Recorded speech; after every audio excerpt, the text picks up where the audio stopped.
Bienvenue dans cette nouvelle soirée digitale de Grande Contrôle et Acast.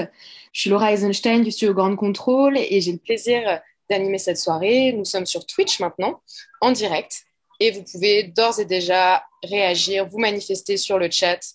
J'espère vraiment que vous allez bien, que vous êtes prêtes pour ce moment qu'on va passer ensemble parce que c'est extrêmement important. On va parler de nos identités, de les rendre visibles. Et comme vous le savez, c'est aussi le dernier jour du mois des fiertés.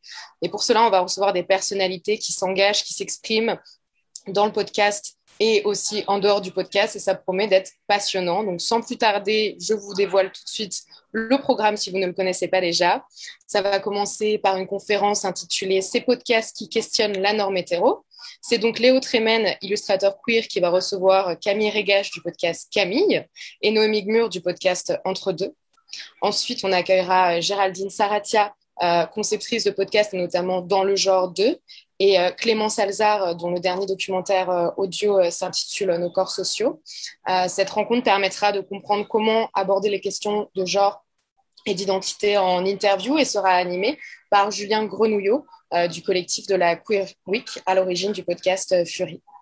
Enfin, pour la dernière partie de cette soirée, parce qu'il est plus que jamais important de recueillir et collecter ces archives de l'histoire LGBTQIA+. Vous assisterez à une rencontre avec Juliette Hamé du podcast Gouinement lundi, entre autres, et puis aussi Marin Lefebvre et Thierry Bertrand du collectif Archives LGBTQI, animé par Roman Fuentes d'Acast. Alors, il y a bien évidemment un temps de questions-réponses à chaque fois. Vous pouvez les poser sur Twitch. Les invités pourront directement vous répondre. Et puis, à la fin de cette soirée, bien sûr, vous pouvez retrouver ce live en replay sur la chaîne YouTube de Grande Contrôle. On va maintenant pouvoir commencer cette soirée ensemble. J'espère que vous êtes bien installés. J'invite tout de suite Léo Tremen à nous rejoindre. Bonsoir Laura. Et c'est à toi, je te laisse la parole. Merci. Bonsoir à tous, bonsoir les interwebs et à toutes bien sûr évidemment. On se retrouve ce soir pour questionner ensemble la norme hétéro dans le podcast. Et pour cela, j'invite à me rejoindre Noémie Gmur et Camille Regache. Bonsoir Léo. Bonsoir Camille, bonsoir Noémie. Comment vous allez ? Eh bien, très bien, écoute. Et toi ? Super, je suis dans le studio radio de Grande Contrôle, entouré d'un anniversaire d'enfant. Rêver de mieux. Est-ce que vous voulez peut-être vous présenter pour les gens qui ne vous connaîtraient pas ? Camille, si tu veux commencer. Oui, alors déjà, merci beaucoup pour l'invitation, Léo, Grande Contrôle. Noémie, je suis ravie de faire cette demi-heure en discussion avec toi. Moi, je m'occupe du podcast qui s'appelle Camille, qui est produit par Binge Audio. C'est un podcast qui, justement, puisque c'est un peu dans le sujet de ce soir, qui questionne la norme hétéro. Qu'est-ce que c'est ? Elle est où autour de nous au quotidien, dans la société, dans les lois, dans la culture, dans nos habitudes de vie, etc. Et donc, c'est un podcast que je produis pour Binge Audio depuis maintenant 2 ans. Voilà, donc on en est à une 30aine d'épisodes à peu près produits en 2 ans. Et moi, du coup, je suis ravie aussi d'être là, ravie aussi de te rencontrer, Camille. Moi, j'ai lancé il y a 2 ans Entre deux, qui est aussi un podcast qui questionne en fait les relations amoureuses. À côté de ça, en fait, j'ai pas mal de projets où j'évolue justement toujours un peu autour de ces questions qui m'intéressent énormément. Et du coup, puisqu'on en parle, je voulais vous proposer de commencer par définir la norme hétéro. Qu'est-ce que c'est cette norme hétéro dont on parle ? Alors, la norme hétéro, ce qu'on appelle aussi parfois l'hétéronormativité, qui est un mot qui paraît très compliqué, ça définit en fait quelque chose d'assez simple. C'est le fait que l'hétérosexualité soit considérée dans notre société aujourd'hui comme la sexualité, c'est-à-dire vraiment celle qui est la plus normale, la plus vue, la plus acceptée, la plus naturelle, la plus socialement acceptable. Et en fait, c'est un peu un paradoxe, c'est parce qu'on a tendance à pouvoir nommer en fait les rapports de domination sur différents plans. C'est facile de dire que par exemple, on identifie que les hommes sont socialement en fait situés au-dessus des femmes dans un rapport de domination sous le patriarcat. On commence à comprendre, à mettre les mots. Quand je dis comprendre, c'est à bien verbaliser le fait que, par exemple, être blanc dans notre société aujourd'hui en France, c'est avoir socialement un avantage par rapport à des personnes qui sont racisées. Et ben, parler d'hétéronormativité, c'est faire la même chose en expliquant que quand on est hétéro, on est dans une position où on domine socialement les personnes qui ne le sont pas. Et quand je dis hétéro, ça comprend aussi les personnes qui sont cisgenres, c'est-à-dire dans l'identité de genre et celle et en concordance avec le sexe qui leur a été assigné à la naissance. Donc en fait, on vit dans un patriarcat, on vit aussi dans un hétéropatriarcat qui considère que toute personne qui est cisgenre et hétéro a plus d'avantages sociaux de manière automatique, on va dire ça comme ça. Voilà pour une édition un peu rapide, je ne sais pas si c'est clair, mais en gros, voilà, chercher la norme hétéro, du coup, c'est essayer de voir où est-ce que quelque chose qui nous paraît le plus invisible, parce que l'hétérosexualité, son plus grand paradoxe, c'est qu'elle est partout et elle est invisible. Chercher la norme hétéro, c'est voir où est-ce que cette hiérarchie entre les sexualités et les identités, elle se fait sans que forcément ce soit dit ou verbalisé de cette manière-là. Voilà. Noémie, tu as quelque chose à rajouter? Bon, c'était très complet quand même. Donc, ouais, après, je pense qu'il y a cette idée où c'est vraiment infusé dans plein de choses en fait dans la société. Enfin, ça va être à la fois dans la famille, à l'école, dans les médias, et en fait, c'est des choses qui sont où on est un peu éduqué en fait dans toute une société qui est autour du monde hétérosexuel, quoi, et que du coup ça nécessite en fait une déconstruction de tout ce qu'un peu on nous a appris en fait au travers de tous ces éléments qui ont voulu construire une forme de norme en fait et que du coup voilà questionner cette hétérosexualité, c'est un travail de déconstruction et qui je pense ne se termine jamais vraiment. C'est Mais c'est vrai que on voit quand même les choses se décanter un peu aujourd'hui. On voit de plus en plus de représentativité dans les séries, dans les médias et dans tout ça. Et on se retrouve face à des gens qui nous disent sur Twitter, par exemple, ou même moi, je me suis déjà retrouvé confronté à des amis qui me disent ouais, mais c'est vrai que on est quand même obligé dans une série aujourd'hui d'avoir un gay ou une lesbienne, une personne noire, une personne trans, etc. Donc comment est-ce qu'on fait pour réussir à pousser cette norme, enfin les limites de cette norme hétéro, et comment est-ce qu'on essaye de la dépasser aujourd'hui? La dépasser dans quel sens tu parles en fait de comment est-ce qu'on fait comprendre à des personnes hétéros qu'en fait avoir à minima une personne qui est pas hétéro dans une série, c'est pas juste une question de quota et c'est pas un grand remplacement, c'est ça que tu c'est un peu veux dire? Euh, Alors, comment dire? Moi, ce que j'aime bien dire aux hétéros qui disent ça, en disant ah, mais quand même, c'est un peu pénible de devoir mettre un petit peu au forceps en fait des identités qui sont pas hétéros dans des productions culturelles. Enfin, c'est un peu forcé, c'est pas très naturel, ça fait bizarre. En fait, moi, ce que je leur dis, c'est que généralement, s'ils pensent comme ça, c'est qu'ils se rendent pas compte que des personnages qui sont pas hétéros en fait représentent des choses qui pour eux peuvent être aussi des choses intéressantes à étudier ou à questionner. J'ai l'impression qu'on a l'habitude aujourd'hui de se dire tiens, on va mettre, je sais pas, un personnage gay pour faire plaisir aux LGBT. Et les hétéros, je pense, le voient comme ça.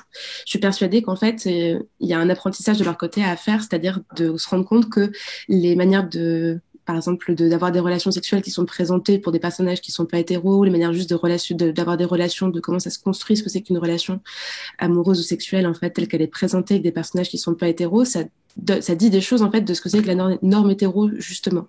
C'est-à-dire que quand on dit parler de la norme hétéro, c'est pas forcément parler des hétérosexuels eux-mêmes. C'est de parler des règles qu'on a appris, qu'ils ont appris, et que nous aussi, en tant qu'LGBT, en tout cas, je dis nous parce que je suis lesbienne, qu'on a appris aussi. Et quand on dit questionner la norme, c'est questionner la norme pour tout le monde, et eux et elles compris. Je pense que quand on regarde des personnages qui sont pas hétéros dans Sex Education, par exemple, sur Netflix, on se dit, ah tiens, est-ce que la définition que j'ai de ce que c'est que pour moi, un rapport sexuel, en fait, avec toute cette séparation très hétéro de préliminaire, pas préliminaire, est-ce qu'en fait, je peux pas l'assouplir un petit peu pour me rendre compte que je suis moi-même dans un carcan? Et donc, je dis ça aux hétéros pour leur faire comprendre que c'est pas parce qu'on fait rentrer faire rentrer des personnages LGBT, c'est pas pour nous faire plaisir à nous, non hétéros.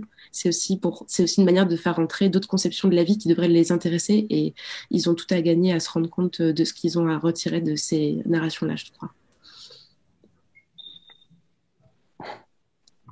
Je pense qu'il y a aussi une idée de visibilité qui est importante dans le sens où l'invisibilisation fait qu'on a l'impression que ça n'existe pas en fait, et que là du coup c'est comme s'ils découvraient qu'autour d'eux en fait il y avait plein de personnes LGBT, et que je pense que plus il y aura en fait de visibilité et plus aussi les sujets évolueront, Et c'est vrai qu'encore aujourd'hui, il y a plein de productions culturelles où il y en a de plus en plus où on voit une représentativité qui évolue, mais ça reste encore sur des thématiques assez précises. Ou, enfin, je sais qu'il y a aussi pas mal de fois où ça va être toujours un peu autour du coming out ou de moments qui sont encore un peu stéréotypés en fait dans qu'est-ce que c'est que d'avoir un ami gay ou d'avoir une amie lesbienne. Ou, enfin, il y a encore plein de choses, je pense, qui peuvent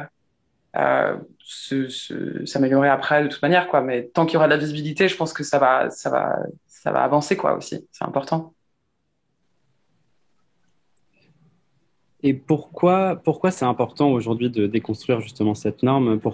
Qu'est-ce que ça apporte au-delà justement de cette visibilité pour les personnes LGBTQIA+. Euh, En quoi ça peut changer le monde de déconstruire cette norme?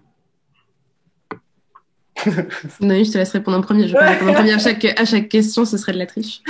Moi, je trouve que les premières fois où j'ai commencé à prendre conscience de cette norme, en fait, il y a un sentiment de liberté, en fait, très fort, de peut-être de pas se reconnaître dans plein de choses et de pas trop comprendre pourquoi et de sentir qu'on est bizarre, en fait, qu'on est à l'écart et de sentir que c'est presque une forme de culpabilité ou de responsabilité. Et je pense que, comme disait Camille, en fait, enfin, tout le monde a gagné, en fait, à avoir plus de modèles, en fait. Et justement pour qu'en fait ce soit plus forcément respecter les codes de ce que c'est qu'un couple, de ce que c'est que une relation ou même une amitié ou n'importe quelle interaction, et de se dire en fait je peux les définir comme je veux et comme j'en ai besoin, comme j'en ai envie. Et je pense que c'est de se dire que en fait de questionner un peu toutes ces petites phrases qu'on a parfois dans la tête comme on a été éduqué, et de se dire en fait d'être peut-être un peu plus à l'écoute de soi et des autres. C'est comme ça qu'on peut changer le monde. C'est Changer le monde, c'est une vaste ambition quand même, hein. Je suis d'accord avec tout ce que tu dis, Noémie. Je rajouterais que on a tendance à considérer que les questions d'orientation sexuelle et d'identité de genre sont des questions de sexualité uniquement. C'est-à-dire on a toujours aujourd'hui l'impression qu'on parle de vie privée quand on parle d'orientation sexuelle et d'identité de genre, comme si on disait, c'est ce qui amène à des types de discours du type love is love, aimez qui vous voulez. Moi, je pense qu'il est important de déconstruire la norme hétéro pour qu'on dépasse ça et pour pour que les hétéros arrêtent de dire en fait non, c'est bon, tu as le droit d'aimer qui tu veux. Alors oui, en fait, concrètement, j'aime qui je veux déjà, quoi. Vous n'avez pas à me donner l'autorisation. Maintenant, j'ai besoin un petit peu aussi, moi, en tant que lesbienne, que les hétéros, le monde hétéro, et ça comme ça dans un sens un peu large, notre société se rende compte que ne pas être hétéro, ne pas être cisgenre dans la société aujourd'hui, ça impacte surtout en fait nos possibilités de vie concrète, matérielle au quotidien. Avoir un travail, avoir un logement, avoir une famille qui est autour de nous et plein de choses qui en fait qui sont au-delà de simplement j'aime qui je veux. Donc déconstruire la norme hétéro, c'est aussi impliquer les hétéros dans ce truc-là en leur disant rendez-vous compte en fait, vous êtes acteurs directement ou indirectement dans un monde qui fait que moi j'ai pas la même chance, j'ai pas les mêmes possibilités que vous à toutes choses égales par ailleurs, mais avec une sexualité différente. Et que du coup, en fait, en retournant la question, je crois, j'espère, en retournant la question, en arrêtant de dire, en fait, ça concerne uniquement les personnes LGBTQIA+, et que ça vous concerne vous aussi, parce que vous êtes aussi dans ce monde-là, ça va permettre de faire évoluer les choses sur un plan matériel un peu plus concret que simplement, vous avez le droit de faire ce que vous voulez, ce qui est à peu près le minimum, mais qui n'est pas suffisant si on veut pouvoir avoir des enfants, un taf, une santé correcte, une santé mentale adaptée, etc., etc. Santé mentale adaptée, ça veut rien dire, mais un accompagnement de la santé mentale qui soit en fonction des réalités concrètes de ce qu'on vit au quotidien. Vous vous souvenez de la première fois où vous vous êtes vraiment senti confronté à cette norme, le jour où vous vous l'êtes prise dans la gueule, par exemple? Du coup, tu commences. Oh, waouh. Ok, alors j'ai plein d'exemples. Il y en a une qui est très très parlante. C'est par exemple bonjour, enchantée, je suis lesbienne. Ok, d'accord, on discute, c'est cool. Et puis après, quelqu'un qui finit par dire, sous le coup d'alcool potentiellement, aidant un peu, mais alors du coup, qui fait la femme, qui fait l'homme? Ah, la question. Bah ouais, mais du coup, cette question, en fait, au-delà du côté très gênant de parle-moi de ta vie intime, sexuelle, ce qu'on ne ferait jamais avec n'importe quel hétéro lambda rencontré au bar un quart d'heure avant, ce qu'elle dit beaucoup, c'est qu'en fait, on est incapable de penser une relation sexuelle autrement que dans des rapports, en fait, qui sont genrés. Et paradoxalement, en fait, ils sont genrés toujours toujours avec, il y a des rôles, quelqu'un fait l'homme, quelqu'un fait la femme, mais à l'inverse, on n'arrive jamais à imaginer à décaler ces questions-là sur le consentement en se disant qu'effectivement, on apprend le consentement que sur justement, sur des rôles genrés en disant, les mecs proposent les femmes et les femmes doivent, enfin, c'est sur elle que repose le oui, le non, mais on n'arrive pas à dépasser ce truc-là jusqu'au bout en disant que oui, si c'est des rôles sociaux, en fait, on peut aussi on peut changer de rôle à des moments donnés, et dans un couple lesbien aussi avoir des situations dans laquelle il y a un déséquilibre avec quelqu'un qui a un rôle dominant, dominé, etc. Dans la relation. Peut-être que c'est pas très clair ce que je dis, mais dites-moi si c'est pas clair. Tout ça pour dire que la norme hétéro, tu t'en rends compte qu'elle est là quand on te pose ces questions-là en disant tu joues quel rôle social masculin ou féminin dans ton couple qui n'est pas un couple hétéro. Ça, c'est peut-être le plus parlant, spontanément. Moi, je pense que le moment où où je me la suis vraiment pris dans la gueule, c'est que je me rappelle, c'était il y a quelques années où j'étais avec ma copine dans la rue la nuit. On devait marcher, je crois qu'on a dû s'embrasser ou se donner la main, et il y a eu vraiment je pense que je sais pas, sur une demi-heure, entre les remarques, les klaxons, je crois qu'un mec nous a suivis aussi. Enfin, il y a eu tout un moment en fait où j'ai vraiment pris conscience après, et moi c'était vraiment vraiment le tout début où je commençais à accepter d'avoir à mes premières relations en fait avec des femmes, et j'ai vraiment pris conscience très fort en fait que du coup là j'étais une femme, et en plus j'étais lesbienne dans l'espace public, et que là c'était double choc quoi. Enfin j'ai vraiment senti que c'était hyper violent, et ça a beaucoup joué après sur mon engagement militant en fait, parce que j'ai trouvé ça d'une injustice incroyable, et que je pouvais pas trop concevoir de ne rien faire et de laisser ça comme ça quoi. Mais mais ouais, là c'était assez violent en effet. Et comment vous avez décidé de justement créer du contenu pour aider les gens à se déconstruire? Du coup, je commence, c'est là. Je sens, si tu veux, je commence. comme tu préfères. Moi, je pense que j'étais dans un moment de ma vie où je me posais plein de questions à la fois. Enfin, je pensais à la crise existentielle, crise de sens autour des 30 ans. Et je me rendais compte que je correspondais pas à certaines normes, et j'arrivais pas encore forcément à mettre des mots, etc. dessus. J'avais pas mal de discussions avec des gens autour de moi, et c'était les moments où les podcasts commençaient à pas mal se développer. Et c'est les premières fois en fait où j'ai où j'ai écouté en fait des discours qui sortaient justement de ce qu'on pouvait lire dans la presse féminine, ou ce que je pouvais trouver éventuellement sur quelques forums, ou enfin des choses un peu plus cachées, on va dire, en ligne. Mais c'est la première fois que j'ai entendu des discours de couples qui sortaient forcément du modèle hétéro, ou du modèle monogame. Et à un moment, à force d'en écouter, je me suis dit, mais en fait, il y a encore des choses que j'ai envie d'entendre, que j'entends pas. Et je me suis dit, bah écoute, si tu te poses des questions, probablement des personnes s'en posent aussi. Et puis, avec quelques amis qui m'ont donné un petit peu un coup de main, j'ai commencé à aller tendre mon micro à des personnes, quoi. Mais donc, on va dire, ouais, je pense, le fait de voir qu'il y avait pas assez de contenu à mon goût, et de me dire, bah en fait, vas-y, fais-le, quoi. Ouais. Moi, de mon côté, c'était une frustration plus professionnelle, c'est-à-dire de se rendre compte que, parce que je suis journaliste de profession, je suis sortie d'école en 2015, et en fait, au fur et à mesure des années, on se rend compte que les questions LGBT sont toujours traitées comme étant à côté, un peu en parenthèse, ou alors que ces sujets sont traités là comme étant en fait sont mises à l'agenda médiatique uniquement sous le coup de prise de position, prise de parole réactionnaire. C'est le cas, voilà, pour le mariage, un peu le cas pour la PMA dans un sens. Il y avait une frustration de me dire aussi, on ne parle pas on parle de questions LGBT comme si c'était vraiment des questions pour quelques personnes à côté, voilà, dans la société. Et en fait, comme ça concerne pas grand monde, c'est pas des questions qui devraient concerner toute la population. On va pas traiter ça comme étant en fait des informations généralistes ou considérées d'une grande importance.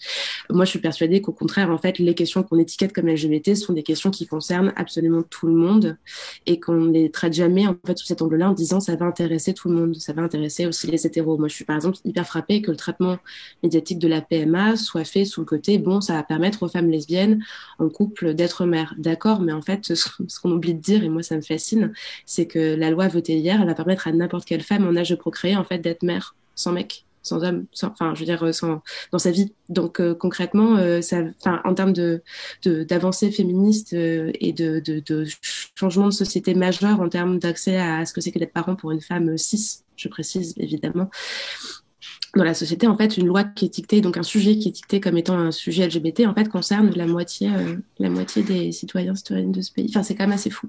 Donc voilà, l'envie de traiter ces sujets-là, de faire du contenu sur ce que c'est que la norme hétéro et de pourquoi les questions LGBT sont pas uniquement des questions qui concernent les personnes LGBT, ça vient de là aussi, de cette frustration qu'on a de ne pas arriver à considérer en tant que journaliste et en tant qu'auditeur, auditrice et lecteurs, lectrices de contenu média, que ces questions-là nous concernent aussi. Et c'est une réflexion qu'on peut avoir sur tout un tas d'autres champs sur lesquels on peut être majoritaire ou minoritaire, comme le fait, par exemple, qu'on considère que les questions raciales concernent que les personnes racisées de ce pays. C'est un drame. Il faudrait que absolument n'importe quelle personne blanche de ce pays se dise qu'au contraire, ça la concerne aussi directement en tant qu'actrice volontaire, involontaire de ce rapport de domination.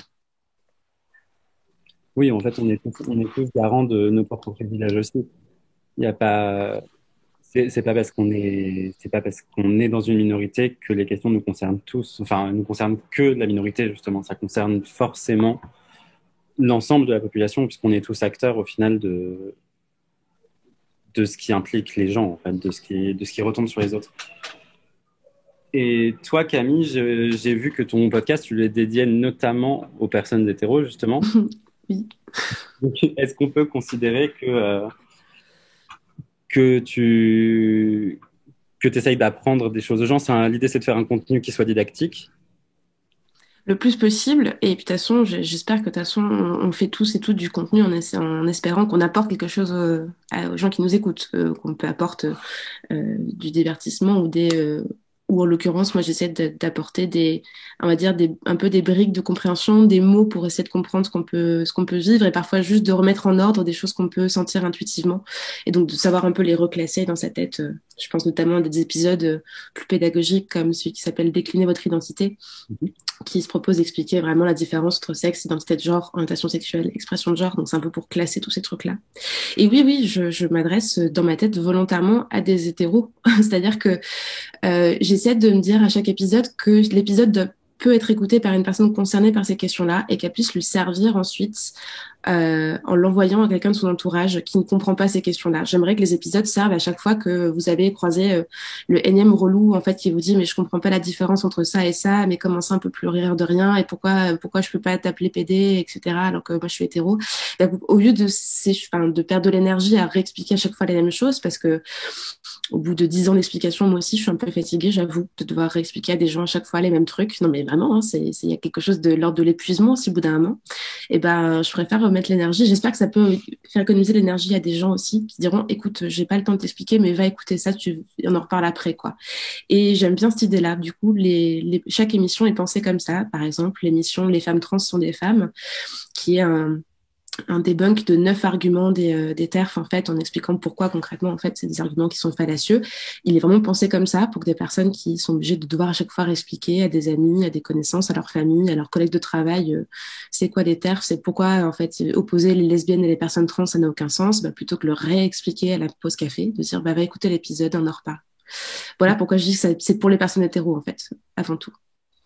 Et je pense que enfin, vraiment, c'est comme ça qu'on le reçoit. Enfin, ça fait un petit moment que j'écoute Camille et que à chaque fois que je découvre un nouveau sujet, je me dis, ah oui, en effet, ça peut faire référence et ça peut servir comme une espèce de petit article de dictionnaire aux gens, à les découvrir. Et Noémie, moi, j'ai découvert ton podcast récemment. Et c'est assez incroyable cette douceur de rencontre que tu apportes.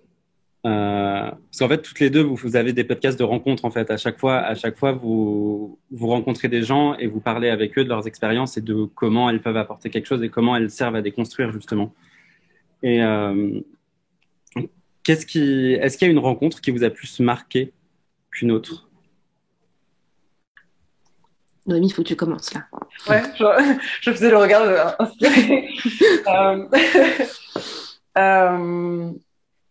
j'essaie de... Chaque rencontre est assez unique en fait et C'est difficile de choisir. Je suis prise au dépourvu.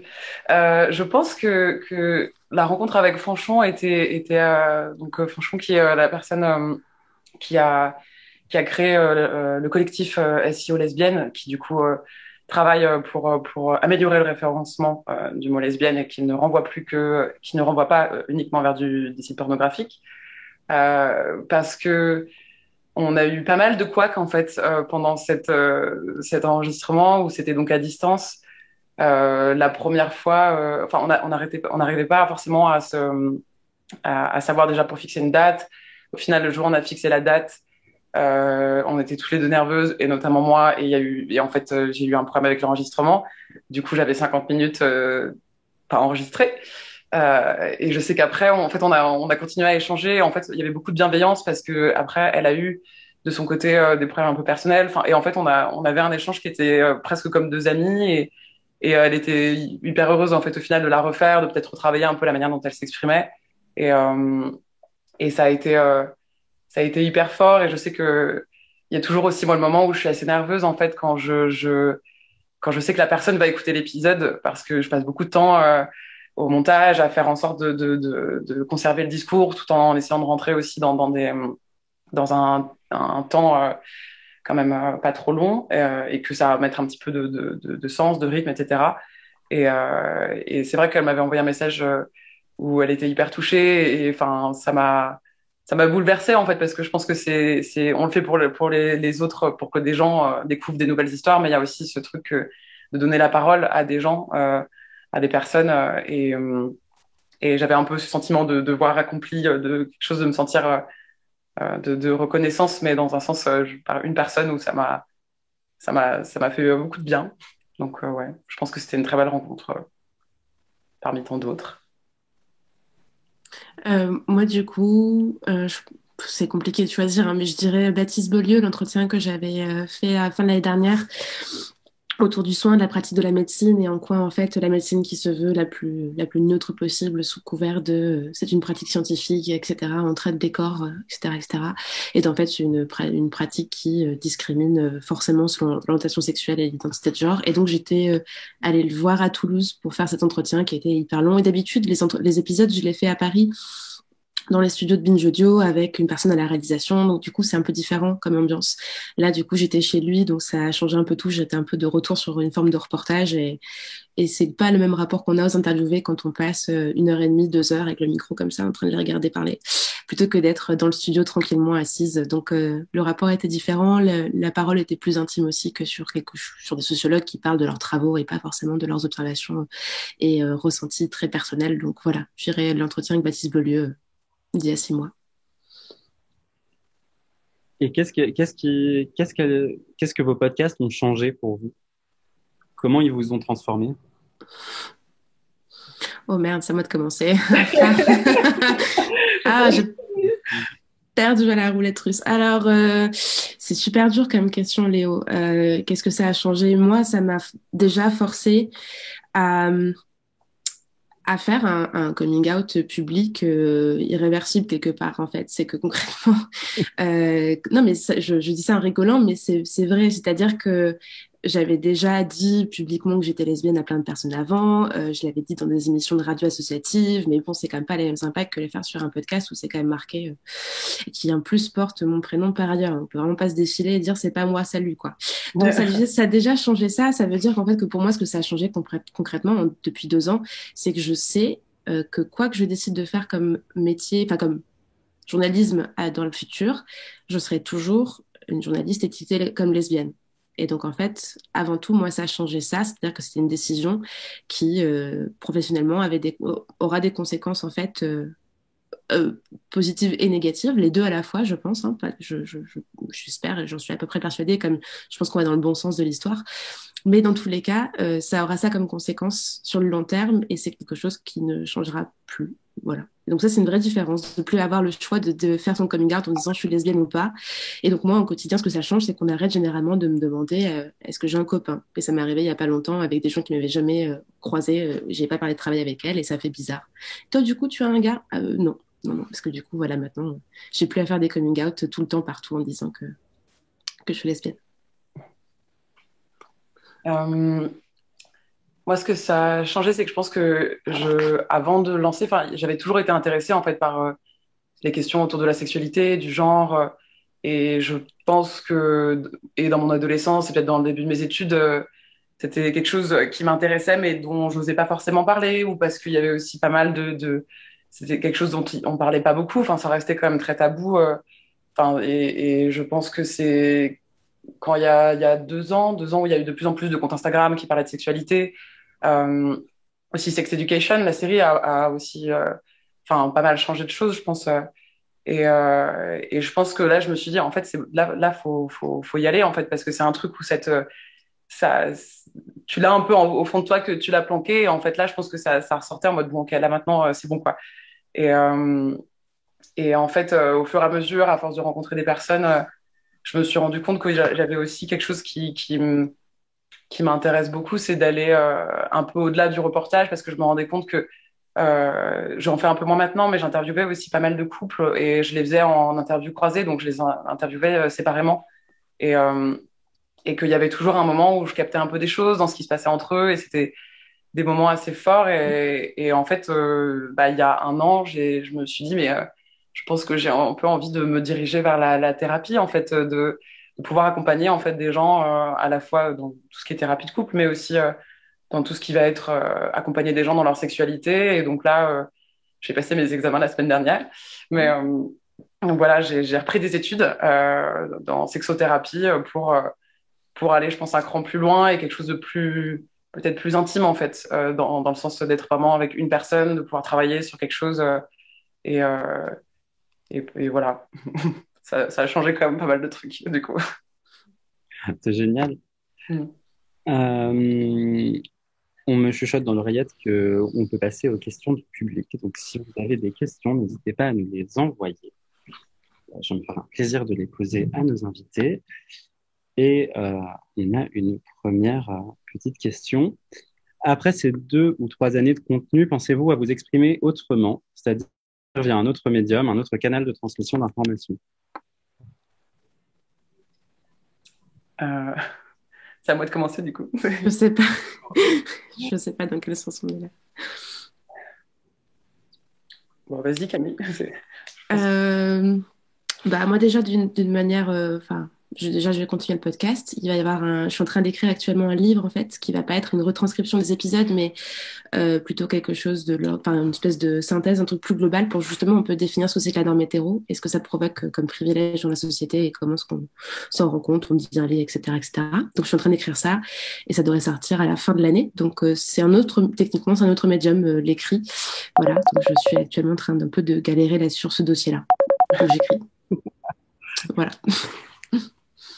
Moi, je sais que c'est aussi, ouais, je pense qu'au travers des livres, il y a quelque chose qui ancre, que je trouve, enfin, qui est un peu plus historique, je sais pas comment dire, mais il y a quelque chose peut-être qui vit plus. C'est quelque chose qui m'intéresse aussi, où je suis aussi en train d'écrire un livre mais, sur autre chose, mais du coup, je pense que c'est ce truc de commencer un peu à s'autoriser, en fait, à aller plus loin aussi, parce que ça peut faire peur, un livre au début. C'est, Ah, donc, c'est ouais, pas le même exercice, quoi. ouais, c'est clair. Mm. Oui, c'est un travail de longueur, un livre, en vrai. C'est beaucoup de temps, beaucoup d'énergie, beaucoup de mots, beaucoup de relecture. C'est surtout un exercice de synthèse, en tout cas dans mon cas, de très global, où en fait on peut pas juste dire, si je prends un exemple, on va le détailler pendant 30 ou 40 minutes, et puis on va faire un peu un patchwork de toute cette idée de ce que c'est que la norme hétéro. Là, il faut qu'il y ait un début, une fin, et puis il faut prendre par la main, quoi. Il faut que la personne qui commence les premières lignes dise, hey, j'ai envie de continuer. C'est la même chose en podcast, mais c'est un peu différent parce que les questions de rythme sont différentes. Mais là, je dévie un petit peu par rapport à notre sujet. Mais quand on fait de l'audio, on traite une matière où le rythme est très différent de celui d'un livre en termes ouais, de lien avec les personnes qui récupèrent le contenu à la fin. Donc ça change beaucoup de choses. Donc moi, je me sens très à l'aise dans le matériau son et dans le rythme de ce que c'est qu'un épisode entre 20 et 40 minutes, quoi. Sur un livre, c'est encore, faut retrouver un peu ses marques, quoi. C'est plutôt ça. Et puis moi, je peux faire des vannes à l'oral, c'est très facile, on s'en sort bien, une petite pirouette, c'est cool. L'écrit, si t'écris une vanne, t'as intérêt à l'assumer, quoi, parce que elle reste là longtemps, quoi. C'est ça. Donc bon, c'est pas pareil. On nous demande aussi, qu'est-ce que vous donneriez comme conseil à un ou une hétéro qui cherche à comprendre ce que vous expliquez dans vos podcasts? Un livre, un épisode, un film à conseiller pour débuter? Moi, l'épisode dont je parlais tout à l'heure, Décliner votre identité, qui est un exercice très court, ça dure 17 minutes, c'est voilà, comprendre les quatre paramètres différents pour se déplacer sur pardon, il est tard et on est à la fin du mois des fiertés, je suis épuisée. Pour se positionner soi-même sur ces paramètres de sexe, identité de genre, orientation sexuelle, expression de genre, et voilà, comprendre que c'est pas la même chose, que tout le monde en fait se positionne sur ces échelles-là et que c'est pas simplement les gens qui sont en dehors du normal. Je mets des guillemets pour l'audio guide, comme dirait Sophie-Marie Laroui. Donc voilà, donc on est tous concernés. Donc arriver à se positionner soi-même sur ces différents paramètres pour se rendre compte que en tant qu'hétéro, on est concerné par ces questions-là aussi, et qu'on peut aussi s'autoriser à évoluer, changer de position et se dire ah tiens mais en fait je me suis jamais posé la question mais est-ce que je serais pas un peu ou parce que machin et voilà, et ouvrir un peu des portes aussi quoi au passage. Moi, je sais que j'ai l'épisode avec Lauriane Nicole où on parlait beaucoup de l'invisibilisation des lesbiennes dans les médias en fait et j'ai eu pas mal de retours en fait de personnes hétéros qui n'avaient pas du tout conscience de ça en fait. Et du coup, je me dis que ça doit être un bon outil. C'est aussi, et, je sais qu'après celui-ci avec Fanchon, où je pense que beaucoup de personnes avaient encore, enfin, on a beaucoup parlé aussi de la sexualisation en fait de ce que de lesbienne où les premières questions ça va être autour de la sexualité ou ça va être et le fait que en fait bah c'est lié au fait que sur internet dès qu'on cherche le mot bah ce sont des contenus pornographiques qui vont sortir du coup forcément en fait ça impacte après sur notre les réflexions et donc ouais les deux je recommanderais. Merci beaucoup. Merci à toi. Merci. Je crois qu'on arrive au bout normalement. Est-ce que vous avez un dernier petit truc à dire? On peut dire que Camille est produit par Binge Audio et que tu sors des épisodes tous les combien en général, Camille, toi? Toutes les 2 semaines, il y a un épisode qui sort demain, ce sera l'avant-dernier de la saison. Il y aura un dernier épisode hors série dont je donne pas encore tout à fait le contenu pour l'instant. Et après, ça reviendra à la rentrée, donc septembre-octobre, j'ai pas encore tout à fait les dates, mais je suis en train de tourner les épisodes qui arriveront à la rentrée. Ça s'écoute sur toutes les plateformes de podcast, sur binge.audio. Et puis après, si vous voulez nous écrire, Gino, parce que ça porte mon prénom, mais c'est pas que moi qui suis sur le projet. Donc si vous voulez écrire à l'équipe qui produit Camille, vous pouvez nous écrire sur les réseaux sociaux, donc sur Twitter, @CamillePodcast, et aussi sur Instagram. Voilà. Et toi, Noémie, Entre eux deux, en 3 mots, c'est un podcast qui est autoproduit, c'est ça? Oui. Donc qui est du coup un peu moins régulier. Mais bah, je sais que là, bah, du coup, je travaillais en fait sur un livre qui sort en septembre, qui parle de podcast en fait, qui du coup un guide pour les personnes qui veulent se lancer dans le podcast, qui s'appelle l'art du podcast. Et, euh, et qu'une fois que j'aurai accouché de ce bébé, je pourrais reconsacrer un petit peu de temps à mes projets, à moi. Et j'ai aussi envie en fait de créer des synergies en fait, parce que justement d'évoluer toute seule ça m'a appris beaucoup de choses au début, mais je pense que là, je suis en train de monter en fait un collectif où voilà cette idée de pouvoir unir nos forces et de s'entourer de personnes pour continuer à avancer. Bien sûr. Merci beaucoup. Merci beaucoup. C'était vraiment passionnant. D'ailleurs, on a débordé sur le timing, donc c'est très bon signe. Merci beaucoup Camille et Noémie. On vous souhaite du coup pleine réussite pour ces projets, qui sont quand même d'énormes projets qui arrivent. Et puis, vraiment plein de réussite. Celles et ceux qui n'ont toujours pas écouté vos podcasts, il faut qu'ils le fassent tout de suite, vraiment tout de suite, parce que c'est vraiment d'intérêt général. Et puis, on va tout de suite passer à notre deuxième temps. Donc, j'invite Julien à nous rejoindre. Hello, hello à toutes et à tous. Donc Laura, je sais pas si tu veux que j'introduise le talk, je vais le faire. Donc bonjour à toutes et à tous. Donc maintenant, on va être dans un nouveau format pour une petite vingtaine de minutes. Donc on va être avec Géraldine Saratia et Clémence Alzard. Je vous invite aussi à allumer vos caméras. Comme on l'a dit en introduction, nous on va être sur un format talk autour de comment est-ce qu'on aborde les questions d'identité et de genre dans les interviews. Donc voilà, sur la base de vos deux expériences, Clémence et Géraldine, je vais vous laisser vous présenter après. Et donc, bah, comme tout à l'heure, on va aussi avoir un petit temps d'interaction à la fin, questions-réponses. Donc, n'hésitez pas à nous noter vos questions au fur et à mesure dans le chat quand elles vous viennent. Et puis, on les abordera bah, soit au cours du talk, soit à la fin. Donc, bah, je vous laisse vous présenter, Géraldine et Clémence. Géraldine, tu peux commencer peut-être? Oui, bonjour, merci déjà de l'invitation et de tout cet ensemble de talks. C'est super inspirant et intéressant d'entendre ces gens qu'on a l'habitude d'écouter en podcast et partager leurs expériences. Donc moi, je m'appelle Géraldine Saratia, je suis journaliste et conceptrice de podcasts. Maintenant, je fais beaucoup de podcasts. J'ai créé mon petit studio qui s'appelle Genre Idéal. Je travaille avec d'autres gens aussi. Et j'avais fait ce podcast sur Nova qui s'appelle Dans le genre, que j'ai fait pendant 4 ans. Et puis, je fais un podcast pour le M qui s'appelle Le goût de M et d'autres projets. Voilà. Ok, merci. Et Clémence, tu veux te présenter rapidement? Ouais. Eh ben, bonsoir tout le monde. Merci beaucoup aussi pour l'invitation. C'est vrai que c'est hyper intéressant d'avoir entendu Camille et Noémie parler de leur pratique. Donc, merci à vous déjà. Et donc, moi, je m'appelle Clémence Alzard. Je fais des documentaires pour France Culture, surtout. J'ai fait 2 séries doc, par exemple. Une qui s'appelle Sortir lesbienne du placard et l'autre qui s'appelle Violer, une histoire de domination. Et j'ai bossé pour d'autres émissions aussi. Et en gros, ce que j'essaie de faire via ces documentaires, c'est de donner à entendre des histoires, des vécus, des expériences de groupes sociaux marginalisés par l'histoire. Donc des points de vue de la marge en général et pas mal des lesbiennes. J'ai ce petit tropisme. Ok, bon bah t'es au bon endroit pour en parler alors. C'est un peu la thématique. Et donc bah moi je vais enchaîner. Moi c'est Julien Greniot, je suis membre de la Queer Week et l'année dernière on a créé un podcast qui s'appelle Fury pour introduire un peu les thématiques de notre festival, donc autour du corps, des genres et des sexualités.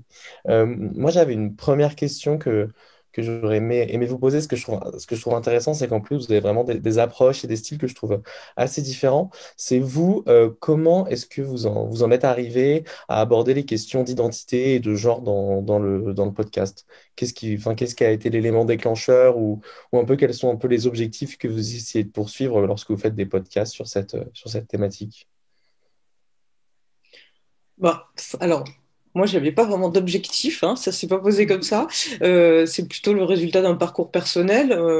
Quand j'ai commencé à faire ce podcast, qui était une émission de radio d'abord, avant tout, je travaillais depuis 15 ans dans la presse et en fait, ce podcast, c'était un peu comment dire, le résultat un peu de ce qui m'intéressait le plus dans mon travail et ce que je ne pouvais pas développer dans mon travail dans la presse, c'est-à-dire des interviews, parce que c'est quand même, moi les formats que je fais, c'est beaucoup des interviews et j'adore faire des interviews longues, très longues, et où on allait pouvoir faire que les gens parlent d'une manière un peu différente, avec un angle un peu différent et fassent entendre des choses différentes.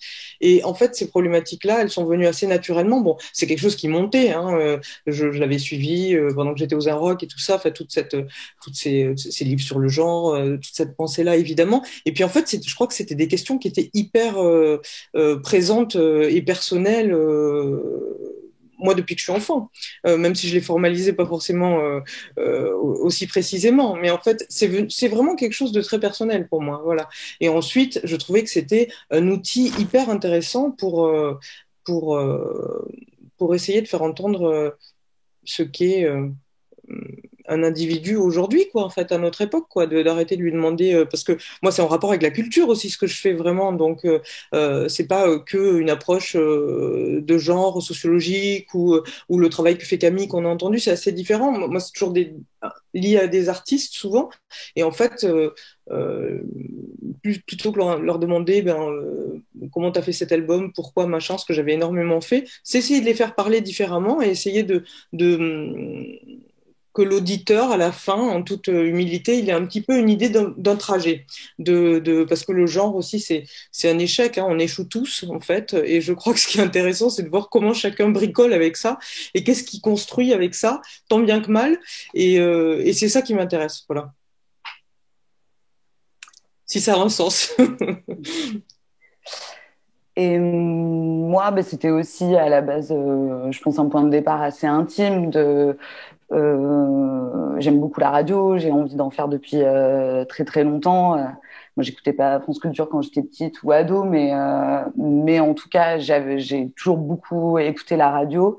Et je pense que j'ai jamais entendu parler de lesbienne à la radio, donc c'est sûr que à un moment donné, j'ai eu envie aussi de fabriquer les contenus dont j'avais pas bénéficié moi. Donc il y avait ce point de départ intime d'invisibilisation des minorités sexuelles en général et du coup de venir un peu réparer, enfin, j'aime pas trop dire ça, mais bon, je vais le dire là parce que je trouve pas d'autres mots. Après, je pense qu'il y avait aussi un aspect qui était plus une réflexion sur la pratique journalistique en général et qui était voilà, comment est-ce que si on parle d'identité, si on parle de point de vue de la marge, qu'est-ce que ça nécessite pour moi? Bon, déjà je sors pas d'école de journalisme, donc j'avais pas de technique particulière, mais ça voulait dire se poser la question sur l'objectivité et la neutralité. Comment est-ce que moi je vais me déplacer aussi avec les personnages, les personnes que je vais interviewer et voilà, questionner ma position aussi à moi, mes biais, mes impensés. Et donc ça, c'est ce que j'essaie de mettre en pratique. Et peut-être aussi un autre point qui m'a un peu suivi dans ma scolarité, qui était de questionner, enfin de comment s'écrit l'histoire, qui l'écrit, voilà, qui est en position de raconter des histoires, qui du coup n'est pas cité, qu'est-ce qui est digne d'être archivé, etc. Et du coup, forcément, quand on s'intéresse aux questions minoritaires, on se rend compte qu'en général, c'est plutôt pas les minorités qui ont écrit l'histoire et que du coup, c'était aussi voilà, se poser des questions à cet endroit-là qui concernent aussi en fait tout le monde parce que si on parle de personnes qui n'ont pas eu le droit de citer dans les manuels d'histoire, ça parle de ceux qui sont en position d'écrire. Et voilà, donc c'est un petit peu, je suis pas très très claire, je le suis jamais, mais voilà, c'est un mélange de tout ça, en tout cas. Non, c'était super clair et c'est ça que je trouve hyper intéressant avec vos deux pratiques, c'est que vous mettez du coup ces questions de trajectoire, ces questions d'intime, ces vécus des minorités au sein d'institutions qui d'ordinaire n'abordent pas forcément ces questions ou de base ne les ont peut-être pas abordées. Et j'avais moi une question, c'est quand vous avez décidé de proposer ces sujets, donc que ce soit à Nova, aux Inrock aussi et à France Culture, est-ce qu'il y a eu des réticences et quelles ont été les réactions? Et est-ce qu'on vous a posé parfois des limites dans les choses que vous pouviez aborder? Ou au contraire, est-ce qu'il y a vraiment aussi une volonté de l'institution d'évoluer sur ces questions-là et d'aborder, enfin, de pouvoir aussi se renouveler?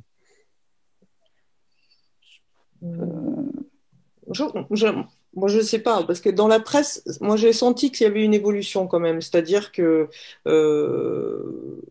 on était très peu. Moi, quand j'ai commencé au tout début des années 2000, il y avait un garçon homosexuel et moi dans le journal, en gros.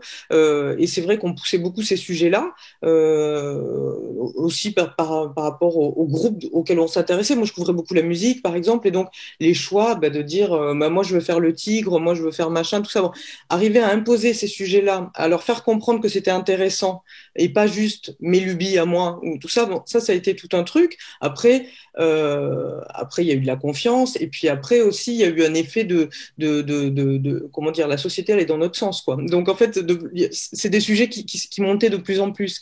Et les Inrocks, c'était quand même un endroit où il y avait pas mal de liberté par rapport à ça. Mais je trouve que c'est quand même on sentait toujours, ah ouais, c'est encore tes trucs de lesbienne là, ou c'est encore tes trucs de. Bon, c'était un truc qui était un peu chiant au début.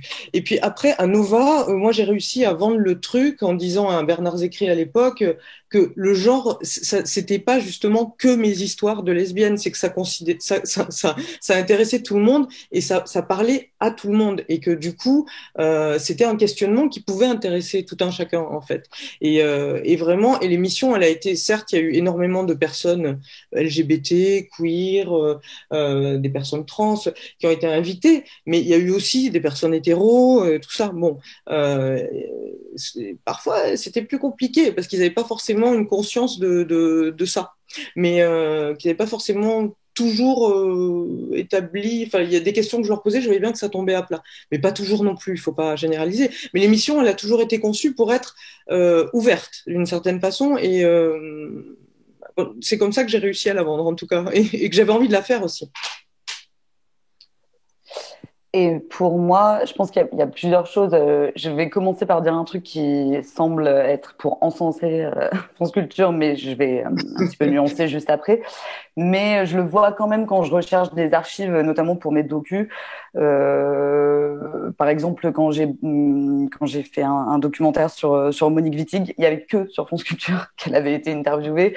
Mais je pense que France Culture a eu aussi plusieurs vies et que dans les années 70, 80, les questions de genre, les questions féministes, même, il y a une interview de Monique Wittig sur le corps lesbien qui est absolument géniale, où la fille qui l'interview lui dit, mais alors, c'est quoi être lesbienne dans la rue? Et donc, Monique Wittig parle de drague, et des trucs, bon voilà, faut avoir un accès à une Amedia Pro, voilà, ça va du coup pas être très accessible, mais d'où l'intérêt aujourd'hui de faire des documentaires et de pouvoir rediffuser ces archives. Après, je pense que quand France Culture a été plus dans peut-être au début des années 90, plus dans des émissions d'actu, avec une ligne éditoriale aussi après, où il y avait peut-être moins de liberté, peut-être en fait des contraintes après qui sont propres aux autres journaux, et avec ce que ça produit aussi sur des sujets qu'on dit de niche, donc où effectivement on va te dire ouais, mais là en fait on est sur une émission d'actu, il s'agit de capter l'auditoire. Évidemment, cet auditoire est toujours pensé comme hétéro, comme blanc, etc. Donc forcément, moi aussi, après, j'ai été renvoyée au fait que il fallait pas non plus que que je rentre dans des systématismes, que je m'enferme, parce qu'en fait, c'est toujours aussi sous couvert de bienveillance. C'est pour moi, en fait. C'est parce que après, c'est des étiquettes qui sont difficiles, et puis on a peur que tu sois pas capable d'aborder des sujets généralistes, en fait. Et en fait, c'est toujours un numéro d'équilibriste, je trouve, parce que à la fois après, si tu dis, mais en fait, ça va parler de vous, ça va parler d'hétérosexualité, ça va parler ça va rendre visible justement des dynamiques de pouvoir, des mécanismes sociaux qui sont naturalisés. Mais en fait, là, tout à coup, ils sont là. Oui, bon, c'est pas trop. En fait, peut-être qu'on n'a pas envie, en fait, aussi d'aller questionner certains endroits. Donc, en fait, c'est parfois un peu compliqué. Mais là, je parle de manière générale. J'ai eu parfois des trucs un peu, des confrontations, des trucs un peu pénibles. Après, je suis aussi dans une case maintenant là, sur LSD par exemple, ou sur l'expérience où j'ai bossé récemment. Je suis assez libre quand même. J'ai pas l'impression d'être empêchée. Oui, il y a une confiance aussi, non, j'imagine. Oui, je pense qu'il y a une confiance, voilà, qui s'est gagnée sûrement là ces derniers temps. Et puis oui, je pense que c'est très différent quand tu bosses en matinale et que il y a d'autres enjeux éditoriaux. Quand même tu es sur une case documentaire, voilà, maintenant quelque part on n'attend presque pas autre chose de moi, en fait. C'est vrai, quelque part je leur donne raison, mais bon, voilà. Mais ça te gêne ou pas? Non, ça me gêne pas. Non, mais là, en plus, je le dis. Non, ça me gêne pas. Je pense que pour l'instant, ça me gêne pas. Ouais. Ok, c'est intéressant ce que tu disais, ce que vous disiez toutes les deux, mais notamment Géraldine, sur le fait que parfois, quand on essaye d'amener ces sujets, on nous dit que c'est une lubie, c'est personnel, ou quand un sujet nous concerne, on est tout de suite jugé comme subjectif et trop centré sur ça, alors que que si les personnes concernées n'abordent pas le sujet, c'est très rarement, c'est très rarement abordé par les autres. Et, Il y avait un truc de dire, attends, mais je suis journaliste, je sais que c'est intéressant, je te dis que c'est intéressant, je te dis qu'il y a un sujet là, en fait. C'est aussi ça, c'est pas un truc de lubie, ou alors on ne travaille bien que avec ces lubies, et j'ai aucun problème avec ça. Enfin, c'est-à-dire, oui, les trucs qui m'obsèdent, bah, je vais être meilleur, enfin voilà quoi. Donc, c'est aussi, c'est des questionnements qui sont jamais posés à des journalistes hétéros, blancs. Et- ou des journalistes éco, des journalistes Oui, politiques. oui, Enfin, en fait, les journalistes en général ont un peu des lubies, bah des oui, connivences parfois nettement moins exposées avec les personnes qu'ils interviewent. Enfin, je pense que le journalisme politique, c'est quand même l'archétype de ce oui, truc-là, les dîners avec tel député, nanana. oui. Alors que c'est vrai que finalement, peut-être on agit. On avance un peu plus à visage découvert aussi quand cette subjectivité elle est revendiquée, que voilà notre position aussi elle Oui. est très explicite quoi de proximité avec le sujet finalement. Voilà, c'est aussi un peu plus honnête parfois peut-être ouais. aussi. D'où aussi l'enjeu de la diversité aussi dans les équipes qui composent les grandes institutions médiatiques, que ce soit radio, journaux ou autres. Et moi, j'avais une question du coup après plus spécifiquement sur ce sujet, c'est quand vous préparez une interview en lien avec ces questions voilà, d'identité, de genre, est-ce que vous avez une manière différente de préparer cette interview qu'une interview autre, enfin, par exemple musicale ou autre, enfin, est-ce que du coup voilà, il y a des lignes rouges que vous vous dessinez sur ah ce sujet-là je peux l'aborder, ce sujet-là moins, voilà, enfin du coup on rentre dans l'intime et que c'est quelque chose aussi parfois qui peut être où on peut avoir peur de heurter certaines sensibilités. Est-ce que vous, il y a des limites que vous mettez en amont? Enfin, comment est-ce que vous préparez une interview? Est-ce que vous essayez de rentrer par des sujets en particulier en vous disant, ah, si je commence par aborder ça, c'est plus simple après pour rentrer dans l'intime? Ou est-ce que, au contraire, vous considérez plutôt que c'est quelque chose d'assez fluide et vous décidez de vous laisser mener par voilà, la fluidité de l'interview, par la dynamique? Je sais pas qui veut commencer, peut-être Clémence, vu que... Ok. J'allais dire, je pense que Géraldine a plus de trucs à dire là-dessus. Moi, j'ai pas trop de méthode, je crois. Franchement, non, j'ai pas l'impression que je trace de lignes rouges, ni même. Là, c'est presque une stratégie. Mais après, j'imagine que oui, on se dit. Peut-être que sur la série doc sur le viol, par exemple, évidemment, j'ai été particulièrement précautionneuse. C'était moins sur une technique d'interview que de conversation en amont avec les personnes que j'ai interviewées, de prendre du temps pour expliquer ma démarche, qui d'autre va y avoir dans le docu, quelles sont mes attentes, tout en expliquant qu'en fait rien n'était voilà définitif. C'était plus bâtir cette confiance-là. Donc évidemment, il y a une part d'opportunisme là-dedans. Enfin, c'est pas juste parce que j'ai, en fait, enfin, je veux dire d'opportunisme dans le sens où à la fin, c'est aussi parce que je veux interviewer cette personne et que je veux que cette confiance-là, elle existe parce que c'est là où il se passera quelque chose d'intéressant aussi. Et que, mais je pense que c'est pas toujours fait. Prendre ces précautions-là, prendre ce temps-là. Moi, je pense que c'est peut-être plus à cet endroit-là que voilà, prendre du temps ouais, pour discuter avec les personnes avant, pendant, faire des pauses et puis après continuer aussi. Enfin, voilà, c'est ce lien-là. Ouais. Ouais, mais en plus, je pense que c'est assez différent parce que là, la nature du travail qu'on fait, il est assez différent dans le sens quand tu fais des documentaires ou des. Là, moi, quand je me retrouve, j'ai 1h30 en gros, 1 heure face à quelqu'un, j'arrive que souvent, je discute pas avant avec lui. Enfin, j'arrive, voilà, bon, pour le monde, je vais chez eux, mais à Nova, on était dans un tout petit studio. Bon, voilà, on sait, elle a bu un café avant et c'est tout, ou rien. Donc, en fait, il y a deux questions différentes pour moi là-dedans. Il y a la question de comment on aborde, est-ce qu'on aborde différemment les questions liées au genre et aux identités? Bah, en fait, ça dépend ce qu'on cherche quand on aborde ça, parce qu'on peut très bien l'aborder de manière hyper journalistique, et dans ces cas-là, ben non, on l'aborde pas différemment que notre sujet, c'est-à-dire qu'on bosse vraiment son sujet, on connaît le vocabulaire approprié à son sujet, on demande effectivement à la personne qu'on va interviewer, si on n'en est pas sûr, comment elle se genre, est-ce qu'il y a des choses dont je voudrais te parler de ça, est-ce que c'est touchy ou on peut y aller, bon, ok. Mais pour moi, ça, c'est pas hyper différent. Après, la question, si c'est essayer d'obtenir obtenir, j'aime pas tellement ce mot non plus, mais une intimité, ben ça, c'est un truc. Alors, il y a une technique, je sais pas si c'est une technique, c'est-à-dire que c'est une relation, en fait. Hein. Donc, en fait, c'est ce qu'on va sentir. Moi, je crois que ça repose beaucoup sur l'écoute. Je crois que il faut beaucoup écouter la personne qui est en face de soi.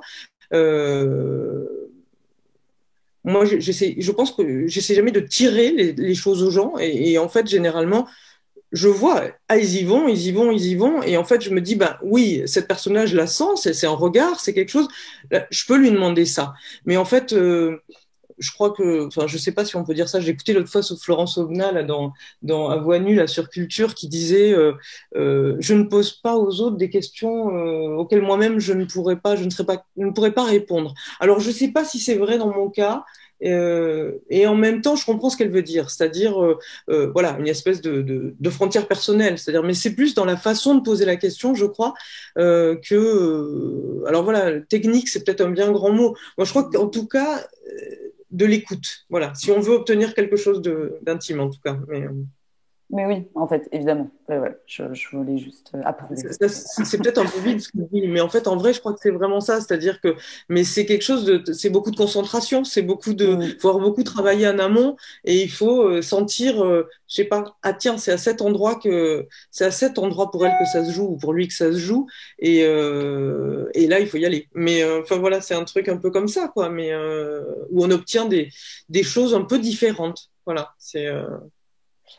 Mais je pense que l'écoute, c'est essentiel et c'est presque ce que je voulais dire au tout début quand je disais enfin, qu'est-ce que ça veut dire du coup aussi être journaliste et comment est-ce que se questionner sur sa pratique aussi. Moi, souvent, les interviews de journalistes, ça me donnait l'impression d'un espèce de ping-pong avec voilà un conducteur, un timing hyper serré et donc hop, on se répond, mais en fait, on se répond pas vraiment. Enfin, je veux dire, c'est pas. On n'écoute pas la réponse, en tout cas. On n'écoute pas la réponse et ça se comprend aussi sur des questions parfois, voilà, de rythme, bon, je sais pas, mais en tout cas, parfois, c'est pas forcément intéressant, voire pénible. Alors que c'est vrai que si tu écoutes vraiment ce que dit la personne, que tu te laisses modifier, que tu adaptes et que on n'est pas sur un ping-pong, mais sur un truc plus ça circule quoi, c'est la parole qui circule, c'est ouais là je pense qu'effectivement c'est là Ouais, où je crois qu'il on faut peut pas avoir rentrer en enfin intime, ouais. c'est peut-être peut-être un peu mais je crois qu'il faut pas avoir peur du silence non plus hein Ouais. mais parfois ça va tout changer de se taire pendant quelques secondes en fait et d'entendre ce que la personne a dit parce que parfois la personne va dire quelque chose de moi ça m'est arrivé de dire quelque chose de très fort. Bon, ben, c'est pas possible d'enchaîner en fait, hein. C'est juste pas possible quoi. À Nova, il y a eu des fois j'arrivais pas à enchaîner, ou même je me rappelle quand il y avait Vanessa Springora, c'était hyper fort.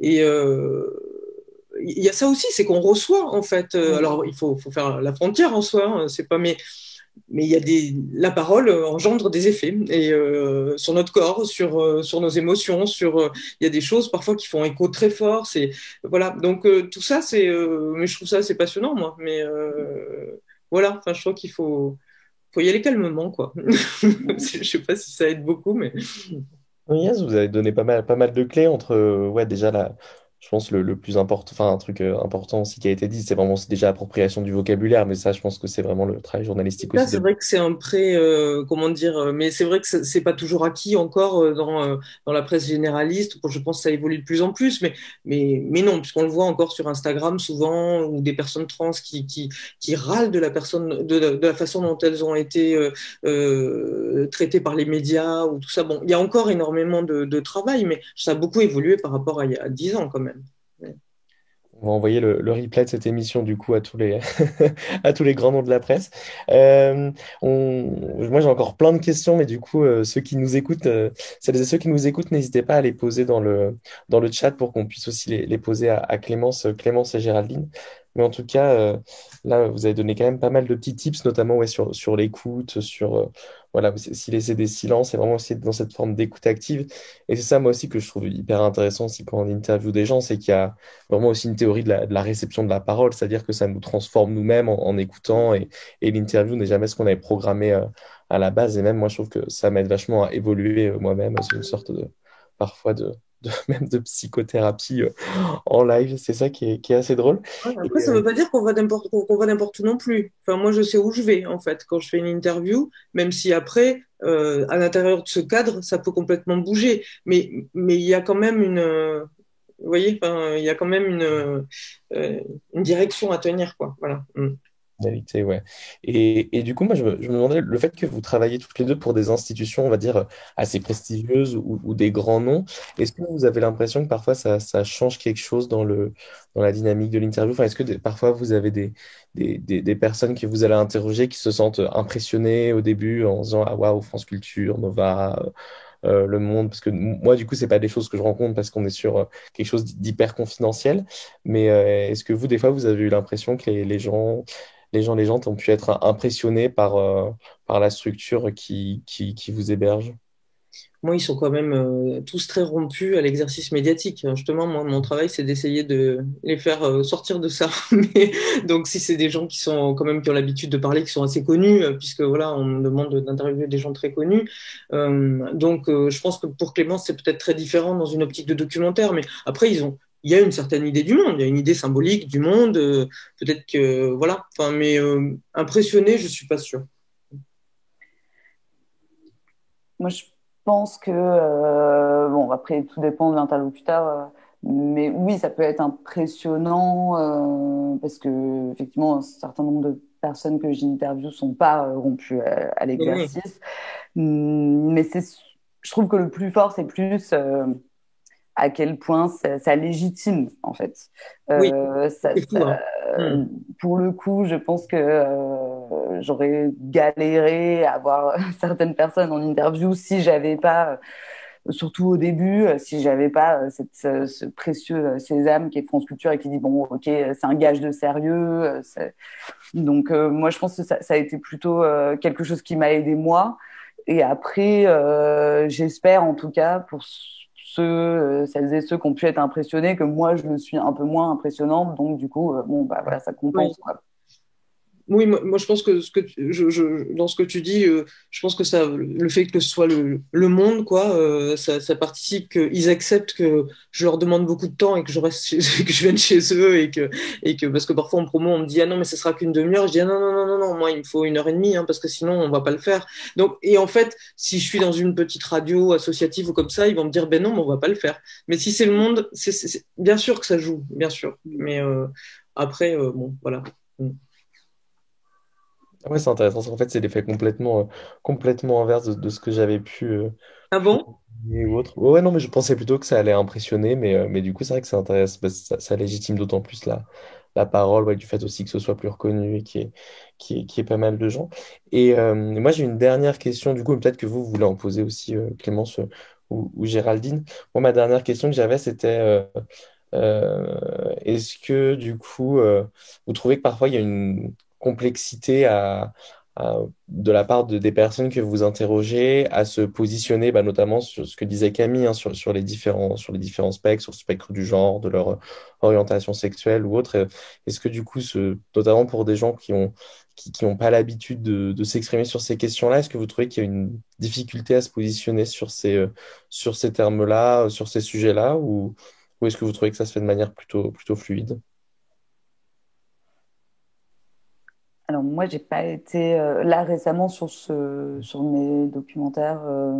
Non, il y a absolument pas eu de soucis à cet endroit-là. Mais bon, après, c'est très spécifique. Et je pense que Qu'est-ce par que tu veux exemple, dire positionner?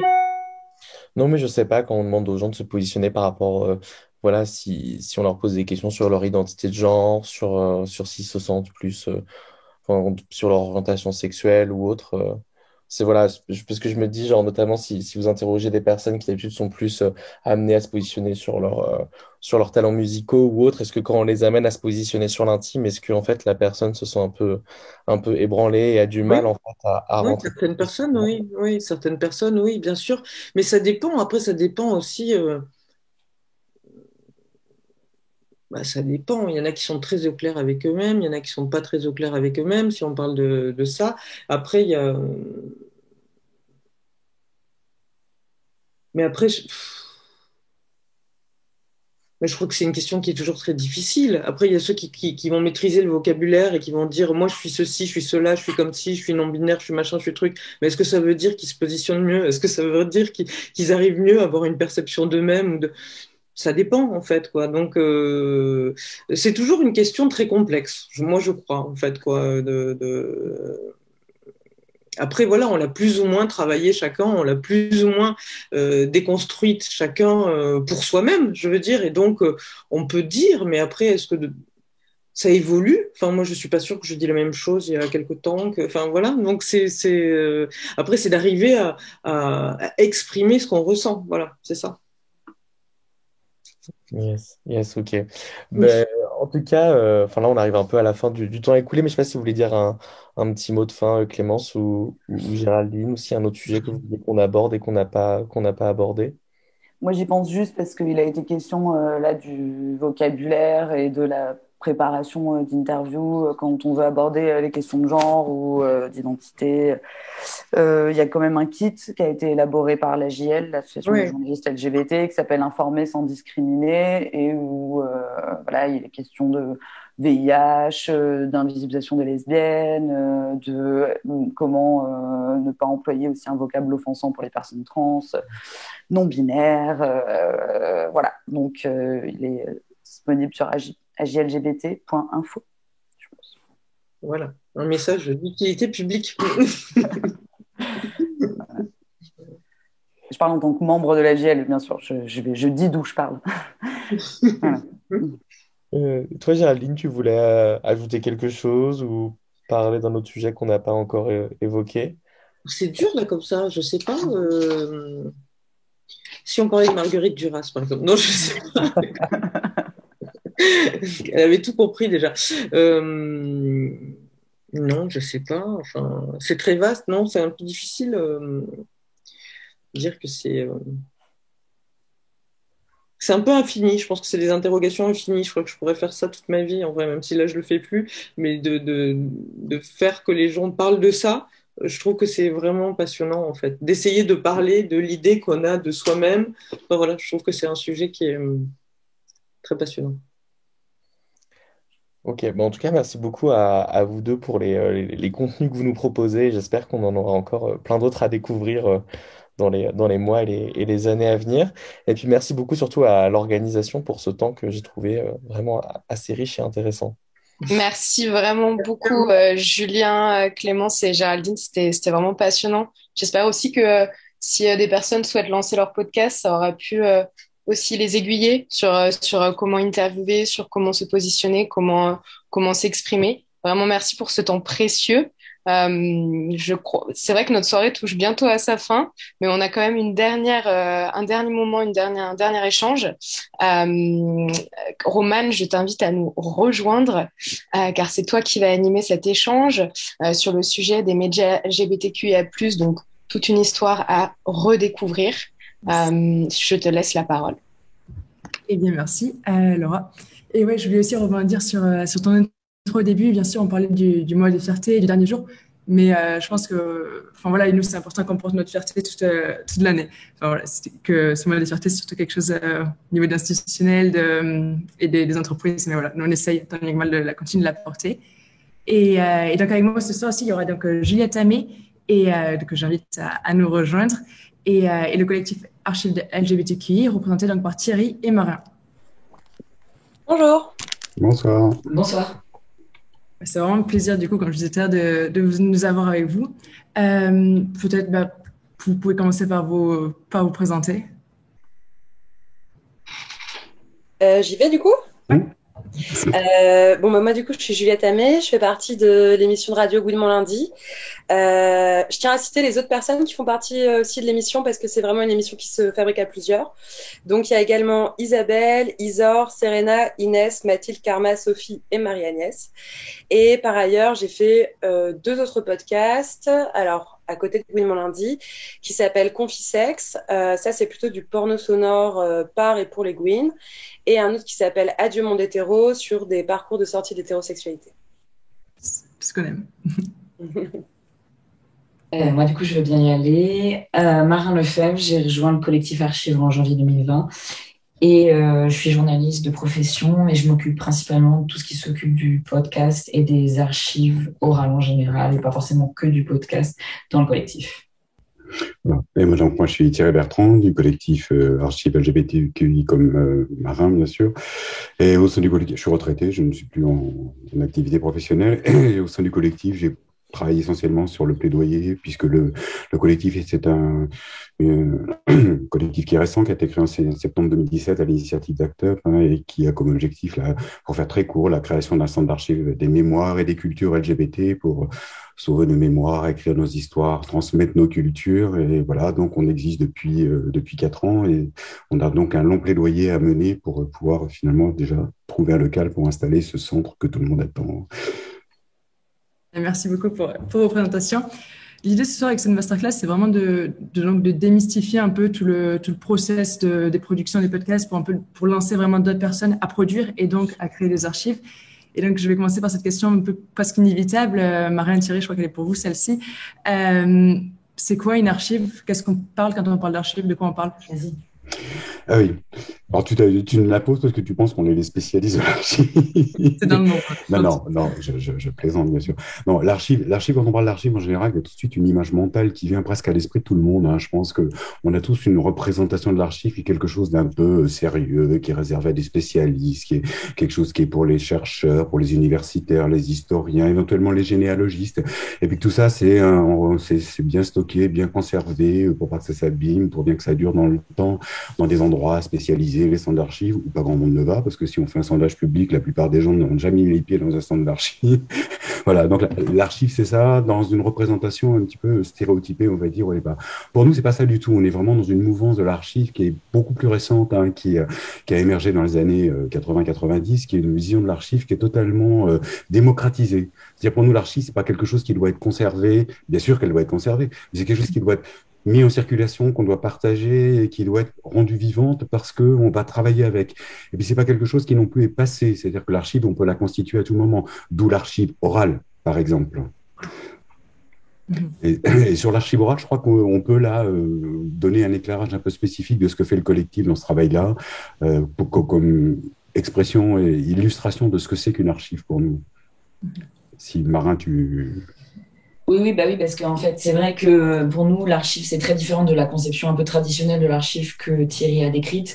Et c'est vrai que je pense que la meilleure illustration en fait de ça, c'est peut-être notre série qui s'appelle Le Feuilleton des luttes, et qui est une manière en fait de raconter notre histoire, raconter nos luttes, en fait de recueillir la voix des personnes qui ont fait cette histoire, qui ont fait ces mémoires, qui vivent encore aujourd'hui.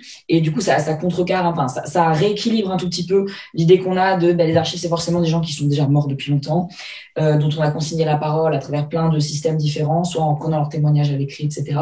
Là, dans le feuilleton des luttes, du coup, ça a été plutôt des rencontres avec des personnes qui ont fait nos luttes et qui ont construit une mémoire, mais qui le font encore aujourd'hui à travers d'autres biais, parce qu'ils sont encore vivants et parce qu'ils continuent d'être actifs et actives dans nos luttes. Et du coup, l'idée, c'est vraiment de récupérer cette parole-là et de la mettre aussi en résonance, parce que le feuilleton des luttes, ce sont donc des rencontres qui ont été enregistrées avec du public.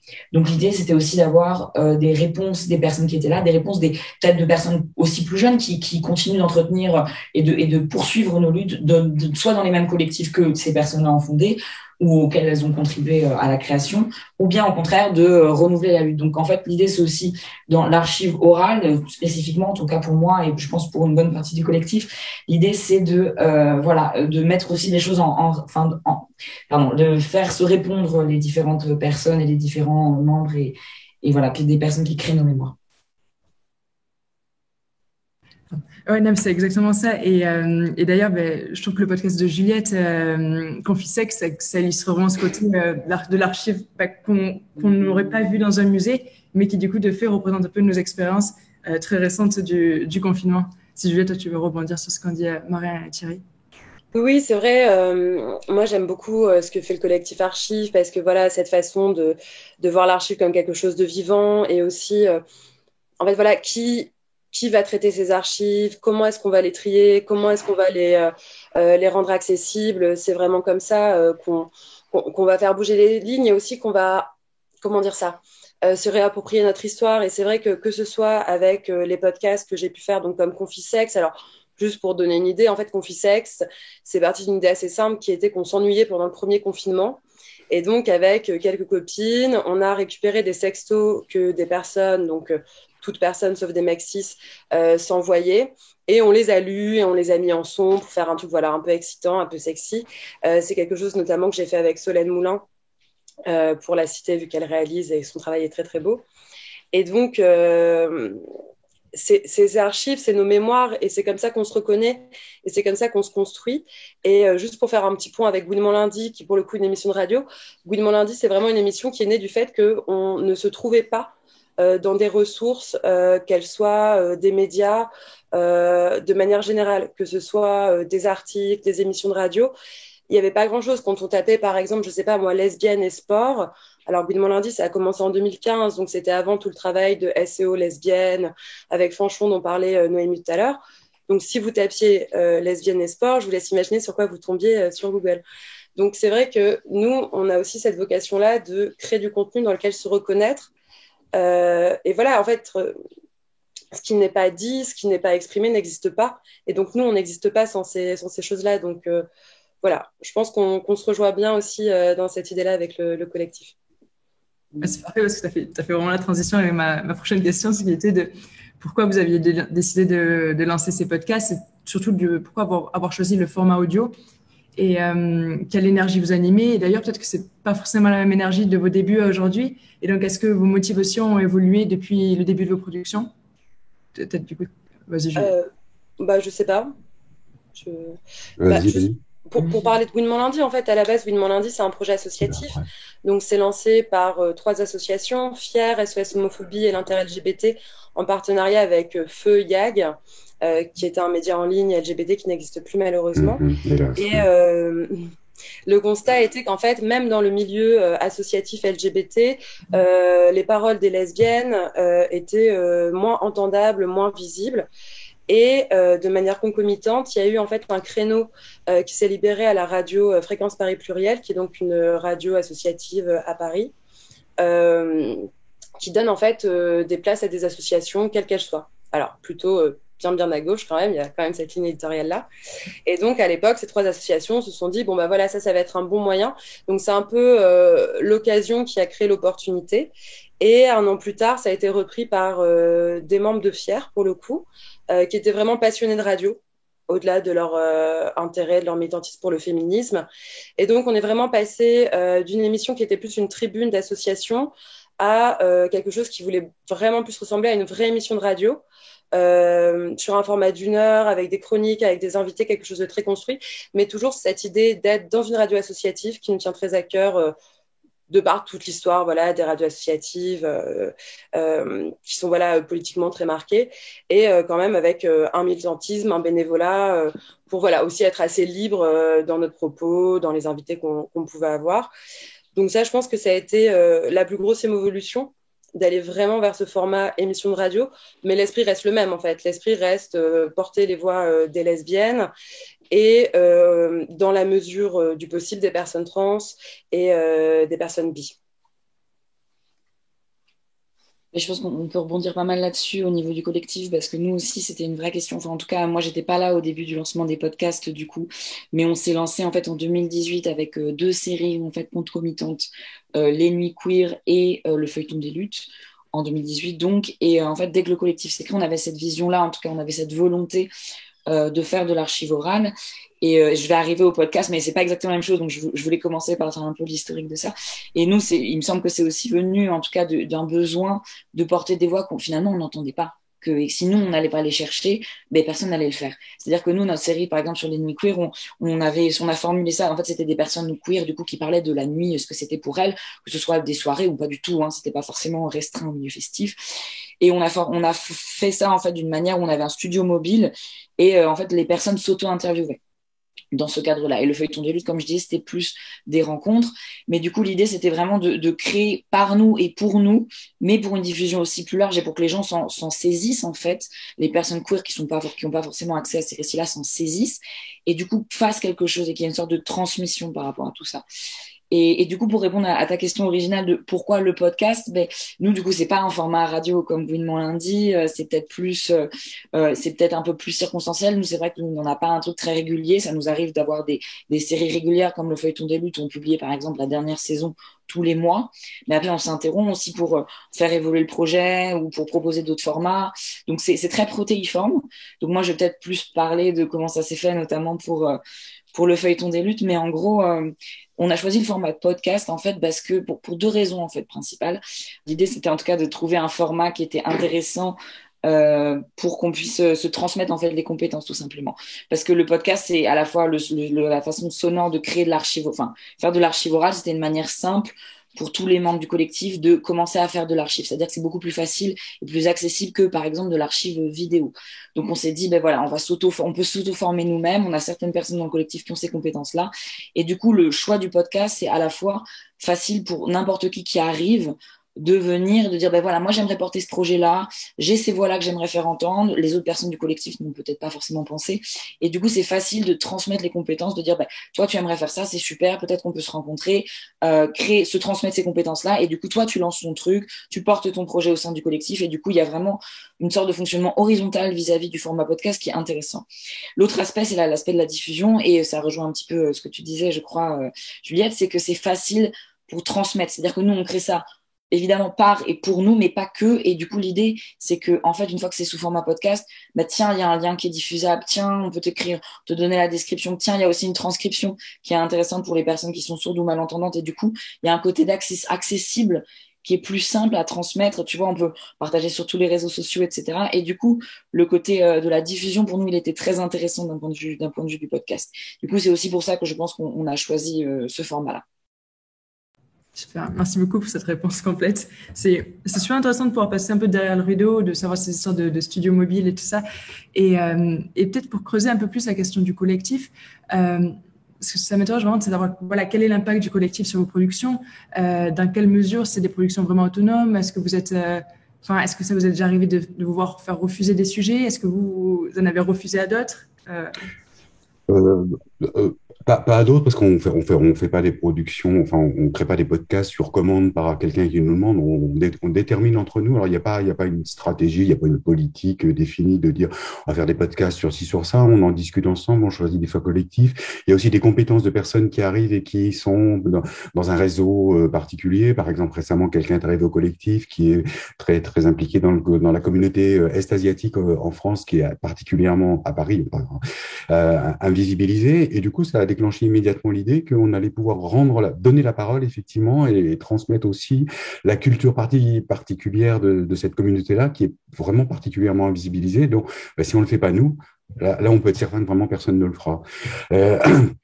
Alors, ensuite, pour la production, tu parlais de l'autonomie, hein, si on faisait des productions autonomes, on fait de l'autoproduction nous-mêmes. L'idée, pour compléter ce que disait Marin tout à l'heure, non seulement c'est pour pouvoir se transmettre entre nous, mais c'est qu'à terme, quand le centre d'archives va être ouvert, on veut aussi partager cette compétence-là avec tout le monde. C'est-à-dire que on va pouvoir venir au centre d'archives, apprendre à savoir comment on fait un podcast, ce que c'est qu'un podcast, un peu les grilles particulières qu'il faut maîtriser d'un point de vue technique, d'un point de vue peut-être montage ou enfin format spécifique du podcast, et qu'après les gens puissent repartir finalement, enfin faire un podcast immédiatement peut-être pas, faut s'essayer, mais que d'autres associations qui par exemple n'ont pas fondé à ça puissent venir en étant au sein du collectif acquérir cette compétence. Et puis pour travailler sur les podcasts, donc nos choix ils sont complètement libres, c'est nous qui déterminons les thématiques de manière complètement variée et sans avoir a priori un ciblage sous une approche un peu sociologique ou descriptive de ce qui se passe dans le monde. Tu vois, on est vraiment très ouvert et on est aidé pour ça, hein, pour faire ces productions, ben, on est aidé financièrement par la DILCRA, par la ville de Paris, donc, mais qui n'interviennent absolument pas dans nos choix programmatiques et qui nous laissent totalement indépendants. C'est juste une assistance qui nous permet la réalisation technique des podcasts. Okay. Ouais, c'était intéressant parce que je me demandais justement, est-ce que la question de la monétisation de vos podcasts s'était déjà posée? Parce que voilà, tout ça, on sait très bien que ça coûte beaucoup d'argent, ça prend beaucoup de temps. Est-ce que c'est quelque chose auquel vous avez déjà réfléchi? Peut-être toi, Juliette, chez Gouinement lundi? Alors effectivement, nous, en fait, la chance qu'on a eue à Gouinement lundi, c'est qu'on a eu une subvention de la Ligue, le fonds de dotation lesbien, qui nous aimait bien et qui en fait est venue vers nous et nous a dit que voilà, elles avaient envie que notre émission continue à exister. Donc, on a eu cette subvention qui nous permet de vivre aujourd'hui. Ensuite, on vit également des adhésions. Des cotisations de nos adhérentes. Après, pour le coup, de notre côté, on n'a pas besoin de beaucoup d'argent, très honnêtement. On doit payer la cotisation à la radio. Après, on aime bien un peu faire de la com, avoir un peu de merch. Et depuis le confinement, c'est vrai qu'on a dû investir un peu dans du matériel parce que du coup, on n'avait plus accès à nos studios à Fréquence Paris Pluriel pour les raisons sanitaires qu'on connaît. Mais du coup, honnêtement, la vraie question qu'on s'est posée à un moment, c'était plus la question du travail qu'on fournissait. Parce qu'en fait, nous, on fait une émission par mois. Donc, c'est quand même vraiment exigeant en termes d'engagement voilà, de travail. Et on est donc toutes bénévoles. Donc, la conclusion de tout ça a été qu'on ne peut pas se rémunérer. Mais par contre, du coup, on met un point d'orgue sur l'importance du collectif. C'est-à-dire que on fait selon le temps qu'on a, selon nos envies. Il n'y a pas de pression à faire plus ou moins qu'une autre. Et aussi, on essaye vraiment de garder un collectif qui est un espace très safe. Donc, par exemple, on a une règle voilà, qui est ce qui est, mais que quand on accueille une nouvelle personne dans le collectif, si une personne qui est déjà présente à Gouinement lundi ne souhaite pas que cette personne vienne, elle peut mettre un veto sans aucune justification. Et ça, c'est vraiment un truc auquel on tient énormément, de dire, voilà, chacune fait à la hauteur de ses moyens, de son temps, de son envie, et on préserve ce cercle où on est toutes bien, et c'est aussi un petit collectif, on est 9. Donc voilà. Mais du coup, l'argent, pour nous, on a essayé de faire un peu des partenariats, on a beaucoup de sollicitations, de choses très diverses et variées quand on s'appelle Gouinement lundi et qu'on a un podcast de personnes, voilà, de lesbiennes. Je vous laisse imaginer les propositions qu'on a eues. Mais pour l'instant, voilà, ça a pas tellement abouti et à vrai dire, on n'en a pas plus besoin que ça. Ça marche, merci. Si on reste du coup sur des questions un peu pratiques, comment vous faites pour préparer le terrain, voilà, pour récolter ces témoignages, ce qu'on entend dans le feuilleton des luttes, pour capturer tout ce qui est l'ambiance militante ou bien les pavés, les Gouines sur les pavés. Voilà, si vous avez des petits tips pour ceux qui veulent et celles qui veulent se lancer. Alors, moi, personnellement, j'ai pas du tout de formation de journaliste, donc je vais peut-être dire des choses qui vont faire sauter au plafond les journalistes. Mais moi, j'aime bien, quand j'interviewe quelqu'un, surtout une personne qui n'a pas forcément l'habitude d'être interviewée ou d'être dans un média, moi, je lui montre mes questions avant.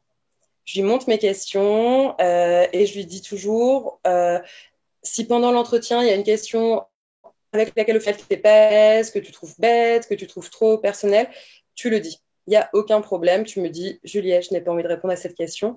Donc ça, moi, je trouve que pour commencer, c'est un moyen de mettre en confiance les gens. Mais une fois de plus, c'est vraiment une pratique qui est très personnelle et je pense qu'il ferait hurler pas mal de journalistes.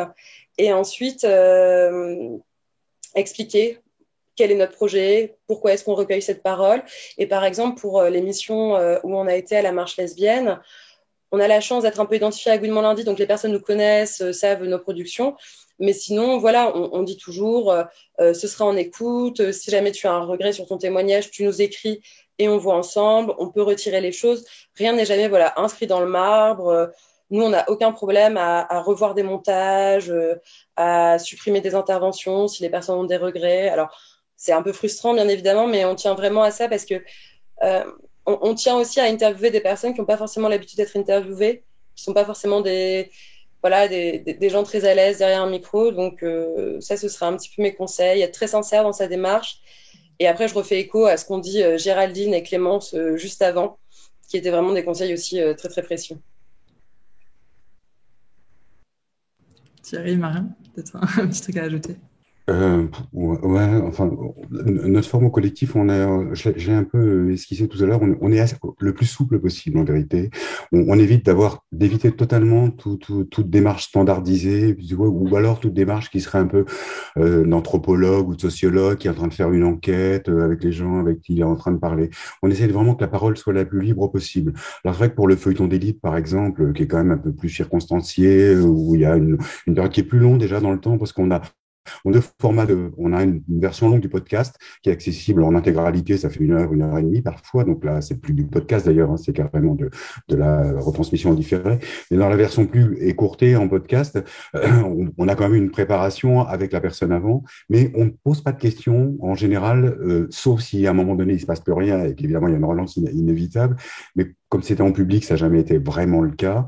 Et pour les autres séries qu'on a fait, Comment devenir lesbienne ou Les Nuits Queer, soit c'était une auto-interview avec des questions qu'on proposait, mais on n'intervenait pas du tout dans le studio mobile, donc les gens étaient totalement autonomes, ce qui était quand même une formule originale. Ou bien dans Comment devenir lesbienne, là on était dans un format qui a l'air plus classique, mais comme ça se touchait à des sujets plus intimes sur des couples de lesbiennes et leur vécu, il y avait quelqu'un du collectif qui accompagnait la parole, mais c'est vraiment un recueil de récits de vie, si tu veux, et pour nous c'est ça qui importe. Parce qu'on sait, on l'a vu dans les stands d'archives à l'étranger avec qui on est en relation, c'est ça que les gens viennent chercher dans les stands d'archives aujourd'hui, c'est vraiment les témoignages de vécu personnel, et c'est les récits de vie. Parce que c'est ça qui fait que les gens se reconnaissent, s'identifient. Et la transmission, pour nous, c'est là-dessus qu'elle marche. Voilà, je crois que j'ai l'essentiel de ce que je voulais répondre. J'espère à ta question. Est-ce que c'est pour ça, du coup, que vous avez décidé de ne pas mettre de voix off? Par exemple, dans le feuilleton des luttes, voilà, est-ce que c'est un choix délibéré, un choix éditorial? Ou est-ce que c'était pas, ça s'est fait comme ça et vous n'y avez pas forcément réfléchi? Ben, je peux répondre peut-être pour ça. Pour le feuilleton des luttes, c'est quelque chose dont on a beaucoup discuté. Parce qu'en effet, moi, c'est rigolo parce qu'on vient tous et toutes de milieux assez différents. Il y a des gens qui sont dans des milieux, comme disait Thierry, d'anthropologie, de sociologie. Moi, je suis du coup journaliste et du coup, j'ai un peu tendance à me dire, ah, faut tout enrober, faut mettre une voix, c'est super, nanana. Et en fait, c'est une vraie libération de se dire, et moi, j'étais plus partant pour ça finalement, de se dire, ben, écoutez, on va laisser la place à la parole. L'idée, c'est d'être vraiment des passeurs et des passeuses et pas de sélectionner. Enfin, évidemment, de sélectionner pour pas que ça dure 2 heures, pour qu'il y ait des gens qui aient peut-être envie d'écouter 20 minutes et qui se retrouvent pas avec un fichier fleuve. Mais l'idée, c'est pas de sélectionner. Et du coup, on s'est dit qu'on allait mettre plutôt de la musique, enfin, du coup, des petites virgules musicales pour ornementer et que les gens, voilà, trouvent un petit peu une cohérence parce qu'il y a toujours une cohérence dans une rencontre, même quand il y a un peu des digressions du fait de la manière dont les gens parlent.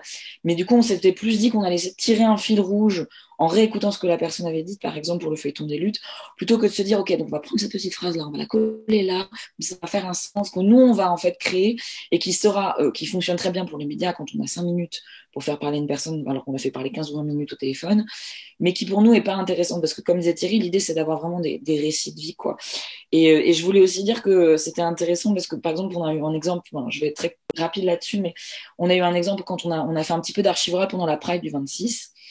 Et on s'est un peu réunis avant, on s'est dit, qu'est-ce qu'on va poser comme question? Et du coup, là, c'est un peu pareil, on s'est dit qu'on avait des questions indicatives, mais qu'en fait, l'idée, c'était surtout, comme disait Juliette exactement, de dire, est-ce qu'il y a des questions qui vous gênent? De quoi vous voulez nous parler, en fait? Et plus de se placer en receveur et receveuse d'histoire que je vais te mettre des mots dans la bouche. Et puis comme ça, on va juste l'entendre dans le micro et puis on sera content parce qu'on aura de bonnes histoires LGBT, de bonnes histoires queer et nanana. Parce qu'il y a des gens qui le font très bien dans des médias généralistes, d'ailleurs dont je fais partie, hein, donc c'est pas un tacle caché, mais il y a des gens qui le font très bien et nous, c'est pas notre rôle, je pense. Voilà. C'est bien que tu mentionnes la Pride de ce week-end, parce que du coup, je me demandais, est-ce que ça peut vous arriver dans le futur peut-être de refuser des archives? Si par exemple, au hasard, des TERF viennent vous voir et vous proposent un sujet d'archive, est-ce que vous allez l'accepter? Est-ce que vous allez le refuser? Les TERF, pour ceux qui nous regardent, celles et celles qui nous regardent et qui ne savent pas forcément, donc c'est les personnes qui pensent que les femmes trans ne sont pas forcément des femmes, c'est vraiment raccourci. Et donc voilà, est-ce que en même temps ça pourrait représenter un débat actuel, les combats d'une intracommunautaire? Voilà, comment vous vous positionnerez par rapport à ça? Moi, je peux peut-être donner un exemple. Je pense que le collectif n'a pas forcément une position très nette sur le recueil d'archives parce qu'il est encore un peu tôt, parce qu'on n'a pas de centre en fait pour l'instant. Donc déjà la discussion de refuser d'archives, il faudrait déjà qu'on puisse en accepter et en accueillir. Donc moi je voudrais plus, je pense plutôt à un centre d'archives auquel j'ai rendu visite récemment à Marseille, qui est un centre d'archives transféminines. Et qui en fait, j'ai rencontré des femmes là-bas qui m'a raconté un petit peu leur dynamique. Et on a parlé justement de ce sujet. On a parlé de qu'est-ce qu'on accueille. Et je leur ai demandé qu'est-ce que vous faites quand il y a des contenus TERF ou des contenus transphobes en général qui seront diffusés. Comment vous réagissez et est-ce que vous accueillez ça? Et la personne m'a répondu, mais en fait, nous, on veut recueillir tout ce qui est autour des transidentités. Et du coup, on va recueillir aussi, en fait, excusez-moi pour le terme, mais toutes les mères de transphobes qui peuvent circuler, parce que malheureusement, en fait, ces choses-là, elles existent. Et du coup, c'est pas parce qu'on ne les recueille pas qu'elles n'existent pas. Et ça, c'est une position personnelle, et du coup, je veux pas, engager forcément le collectif sur le sujet. Mais Et je pense que c'est très différent d'une forme de valorisation. Je parle pas du tout de valorisation ou de mise en valeur ou d'expo. Enfin, voilà, je trouve que c'est encore une fois se placer un petit peu en amont du fait du moment où on aura un centre d'archives. Mais en tout cas, je pense que faire comme si ces paroles n'existaient pas, c'est peut-être pas la bonne stratégie. Et que connaître son ennemi, je pense que clairement c'est un ennemi, c'est pas le seul ennemi, mais c'est un ennemi. C'est une bonne manière, en tout cas, de pouvoir y répondre. Et je pense que peut-être que Thierry pourra compléter là-dessus, mais que faire un travail de mémoire, faire un travail d'archives, ça permet aussi de répondre de manière intéressante et même mémorielle à ces arguments-là qui, on a l'impression, sortent toujours un peu du chapeau avec un cycle assez répété. Oui, on en a entendu parler avant, c'est pas nouveau en fait ces arguments, mais parce qu'on a un manque de transmission de nos mémoires et parce qu'on a un manque de transmission de nos histoires, on a l'impression que c'est nouveau et du coup on est un peu dépourvu pour y répondre. Et du coup, je pense que peut-être c'est plus là-dessus qu'on pourrait se positionner que sur une réponse très claire aujourd'hui de qu'est-ce qu'on fait si on nous soumet ces contenus-là en plus. Voilà. Juliette, si tu voulais rebondir. Bah, en fait, moi, c'est gentil d'avoir voulu me donner la parole, mais j'ai pas grand-chose à dire là-dessus. Parce qu'à vrai dire, à Gouinement Lundi, c'est vrai qu'en fait, on n'a pas envie de débattre avec les transphobes, on n'a pas envie de débattre avec les racistes, ça ne nous intéresse pas du tout. Et c'est aussi la liberté qu'on a en tant que média militant, et on se revendique vraiment comme militante. Mais par contre, ce qui est certain, c'est qu'on peut pas ignorer typiquement ce qui s'est passé à la Marche des Fiertés dimanche dernier, mais il y a eu aussi des témoignages lors de la marche lesbienne, de transphobie également. Donc c'est vrai que nous, c'est des discussions qu'on a en interne, en collectif. Et par contre, ce qu'on va faire, c'est pas inviter une TERF et une personne trans en face. En fait, on va juste inviter des super personnes, trop bien, trop chouettes, et on va parler de ces sujets-là, on va les mettre en valeur, on va mettre en valeur leurs initiatives. On va faire un peu de pédagogie, mais pas tant, parce que c'est pas non plus notre créneau, pour le coup. Mais voilà, en fait, nous, on se fout de débattre avec les merdes, comme disait Marin, désolé pour le vocabulaire. Donc voilà, là-dessus, on n'a pas vraiment d'éclairage particulièrement intéressant, mis à part qu'on ne s'embête pas avec ça et que voilà, on tient notre ligne et c'est ce qui nous intéresse. Merci. Bon, on a bien exposé le timing, mais juste peut-être une dernière question, et ça tombe bien parce que ça rejoint celle du public. Comment est-ce que vous avez pensé peut-être au futur de vos podcasts? Comment vous allez faire vous-même pour assurer leur devenir, et s'assurer qu'ils vont vraiment devenir des archives qui perdurent? On espère qu'un jour, le centre des archives LGBT ouvrira à Paris, n'est-ce pas, hein? Ça fait longtemps qu'on l'attend et non, nous c'est tout l'intérêt en fait des subventions et des cotisations de nos adhérentes parce que du coup on héberge tout sur un serveur, il y a tout sur un disque dur chez moi. Mais voilà, c'est vrai qu'on est très dépendante de ça. Et par exemple, en septembre dernier, on a reçu Anne Poli et Émilie Valla qui avaient animé une émission sur Radio Campus qui s'appelait Maman à tort. Et c'est vrai qu'en fait, leurs archives n'avaient pas été conservées par Radio Campus. Les nôtres à Gouinement Lundi ne sont pas non plus conservées par Fréquence Paris Pluriel. Donc là, en l'occurrence, c'était Émilie qui les avait gardées. Mais ça ne fait que souligner le besoin criant d'un centre d'archives pour en fait toutes ces structures qui n'ont pas forcément des locaux, des ressources matérielles pour assurer cette conservation. Bah, écoute, merci Juliette, parce que la transition est géniale. Effectivement, c'est complètement une démission du centre d'archives, effectivement, de pouvoir mettre à disposition de notre communauté toute cette production, et on a vraiment hâte de le faire. Et nous, il y a pas que l'histoire que de la conservation, pardon, mais l'histoire du devenir, c'est de continuer à les maintenir vivants. C'est-à-dire de faire que, bon, c'est vrai qu'un podcast, ça a une durée de vie qu'on peut imaginer très courte et qu'une fois qu'on l'a écouté, on ne va pas y revenir forcément souvent. Mais nous, il y a une dimension éducative dans un centre d'archives. C'est-à-dire qu'on va, avec les publics scolaires qu'on va accueillir, travailler, sur le feuilleton des luttes, c'est complètement évident que pour la transmission pédagogique qui est de notre rôle aussi auprès des publics scolaires, et c'est ce qui se passe déjà dans les centres à l'étranger, les podcasts, ils sont un matériau fantastique, quoi. C'est vraiment un matériau qu'on va pouvoir en permanence réutiliser, et donc là, la pérennité dans le temps sur l'usage en particulier, pas sur la conservation qui est notre mission plus technique, c'est quelque chose qui pour nous est vraiment important, fondamental. Alors j'ai pris que cet exemple, mais il y en a plein d'autres, hein. Oui, et puis voilà, c'est quelque chose aussi que nous on a très envie, on a envie de l'utiliser en fait, voilà, pour pouvoir le faire revivre, le ressortir, etc., que ça reste vivant. Et puis je pense que ça a été, on a lancé une pétition il y a quelques jours, en fait, pour justement un peu essayer de rassembler du soutien par rapport au centre, etc., et à la création du centre. Et je pense qu'en fait, les podcasts, c'est aussi quelque chose qui a parlé aux gens. Parce que là, du coup, il y a à peu près 7000 personnes qui ont signé et qui continuent de signer.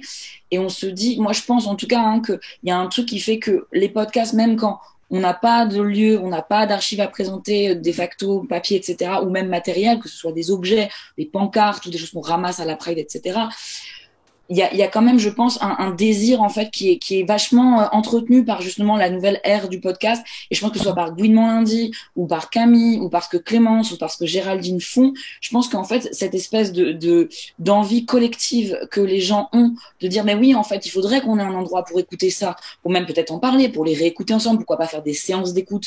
Et du coup je pense qu'en fait toutes ces podcasts et toutes ces productions là, elles génèrent une vraie envie en fait, une vraie envie de se retrouver à la fois en communauté et à la fois peut-être pour explorer seul différentes choses. Et du coup, je trouve que oui, il y a une vraie idée de pérennisation et que ça s'auto-entretient. C'est-à-dire que plus on en crée, plus les gens se disent, ben oui, en fait, on a envie de revenir à ça. Moi, j'aurais envie de revenir à telle émission de Gouinement Lundi. Moi, j'aurais envie de réécouter telle personne qui avait expliqué son identité de lesbienne d'une manière qui m'a parlé et pas juste l'écouter sur une plateforme une fois dans mon lit. Mais en fait, voilà, avoir un vrai espace. Et du coup, je pense que c'est ça que ça crée, en fait, le podcast et que ça donne ce dont ça donne envie, quoi.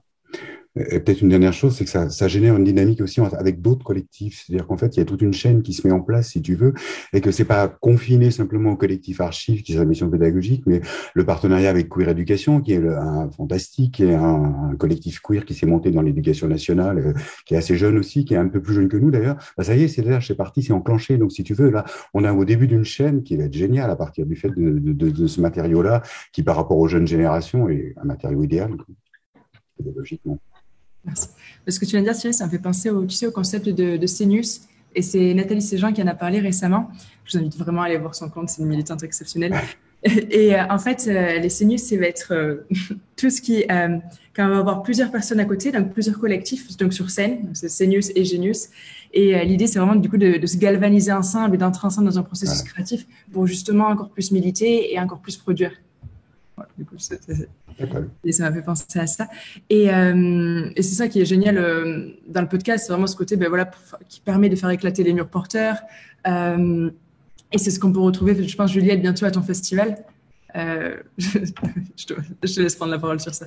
Oui, merci. Tout à fait. Gouinement Lundi est porteuse d'un festival qui s'appelle SQFD, Son Queer Féministe et des Terres.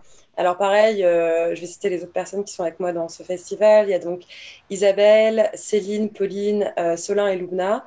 Ça a lieu les 10 et 11 juillet à Main-d'œuvre à Saint-Ouen, donc dans le 93 en région parisienne. Et l'idée de ce festival, c'est vraiment de mettre en valeur la création sonore et radiophonique hors de logique compétitive, comme on peut le trouver dans d'autres festivals dédiés au podcast. Donc il va y avoir des émissions de radio en direct, des séances d'écoute collective, des cartes blanches, des performances vraiment centrées autour du son. Donc voilà, ça va être très très bien. Et je vous invite à venir du coup pas ce week-end-là, le week-end d'après. Je ne sais pas si c'était un petit tacle caché ou pas, mais avec ACAST et le Grand Contrôle, on organise aussi un petit festival du podcast. Ah non, pas du tout, je savais pas. Non, absolument pas. Voilà, fin septembre, mais on communiquera bientôt dessus et vous êtes tous... Alors vraiment pas du tout. Pour le coup, je me serais pas permise quand même. Après, on n'a pas communiqué dessus encore, donc c'était pas possible. Mais non, c'est super de vous avoir ce soir. Merci beaucoup pour vos paroles. Et, merci à toi. Avec plaisir, mais j'aimerais peut-être terminer sur une dernière question, ou alors une dernière recommandation plutôt, vu qu'on parle d'archives. Si vous aviez peut-être un documentaire, un contenu audio ou pas audio d'ailleurs à transmettre et à faire écouter, ou à faire lire du coup, au public, c'est le moment. C'est le moment de parler de vos potes qui ont fait des trucs géniaux. Moi, je vous conseille Allo Daniel à la recherche des ondes lesbiennes, qui a été fait par Serena Sobrero, qui fait aussi partie de Gouinement Lundi, diffusé sur France Culture dans l'émission L'Expérience. Et donc, c'était sur une émission lesbienne qu'il y avait sur Fréquence Gay, donc Radio FG aujourd'hui, qui est plus du tout une radio gay, quoi que ce soit, voilà, avec des belles archives rendues vivantes, justement, grâce à ce documentaire. Moi, je parlerai de Le Masque et la Gouine, que je conseillerais, qui est un truc que je trouve vraiment super. Enfin, j'ai juste vous tapez Masque et Lagouine, vous allez tomber dessus immédiatement. C'est Roman qui a fait partie du collectif en particulier, qui est beaucoup impliqué là, dans la production. Et je trouve que c'est une série géniale. Moi, je vais pas être très originale parce que du coup, la personne qui l'a faite est déjà passée dans cette rencontre. Mais du coup, moi, je voulais parler du podcast. Je pense qu'elle en a un petit peu, je sais plus si elle en a parlé, mais du podcast que Clémence a fait qui s'appelle Enceint, qui parle de la parentalité trans et notamment d'une petite personne qui est née du coup d'un couple donc de mecs, dont un mec trans. Et moi, c'est un podcast qui m'a énormément touchée. C'est une parole qu'on entend peu, voire jamais. Pourtant, je pense suivre suffisamment ce genre de sujet. Et donc, c'est à la fois humain, hyper accessible à n'importe qui. Vous pouvez le mettre dans les oreilles de votre grand-mère, dans les oreilles de votre père, dans les oreilles de votre cousin, de votre cousine. Je trouve que c'est vraiment quelque chose qui est excellent et qui est une belle. À la fois, ça parle beaucoup de transmission. Et du coup, je pense que ça a peut-être sa place là. C'est à la fois quelque chose de coup qui peut s'entendre et qui peut se transmettre. Donc voilà, je pense que c'est bien comme note de fin. Merci beaucoup pour ces petits conseils. Et finalement, le fait que tu cites Clément, ça me fait penser que peut-être, enfin, 5 grandes pompes peut-être, on est peut-être en train de créer nous-mêmes un sinus actuellement là, en parlant de tous ces sujets et en le rediffusant, en espérant que ça fasse écho à d'autres paroles, à d'autres esprits plus tard. Mais merci beaucoup d'être venu ce soir et d'avoir témoigné. Laura, je te laisse reprendre le lead. Vraiment, merci infiniment. C'était passionnant. On a vraiment débordé dans le timing, mais c'était vraiment tellement important d'écouter, d'apprendre. Enfin, vraiment, merci infiniment.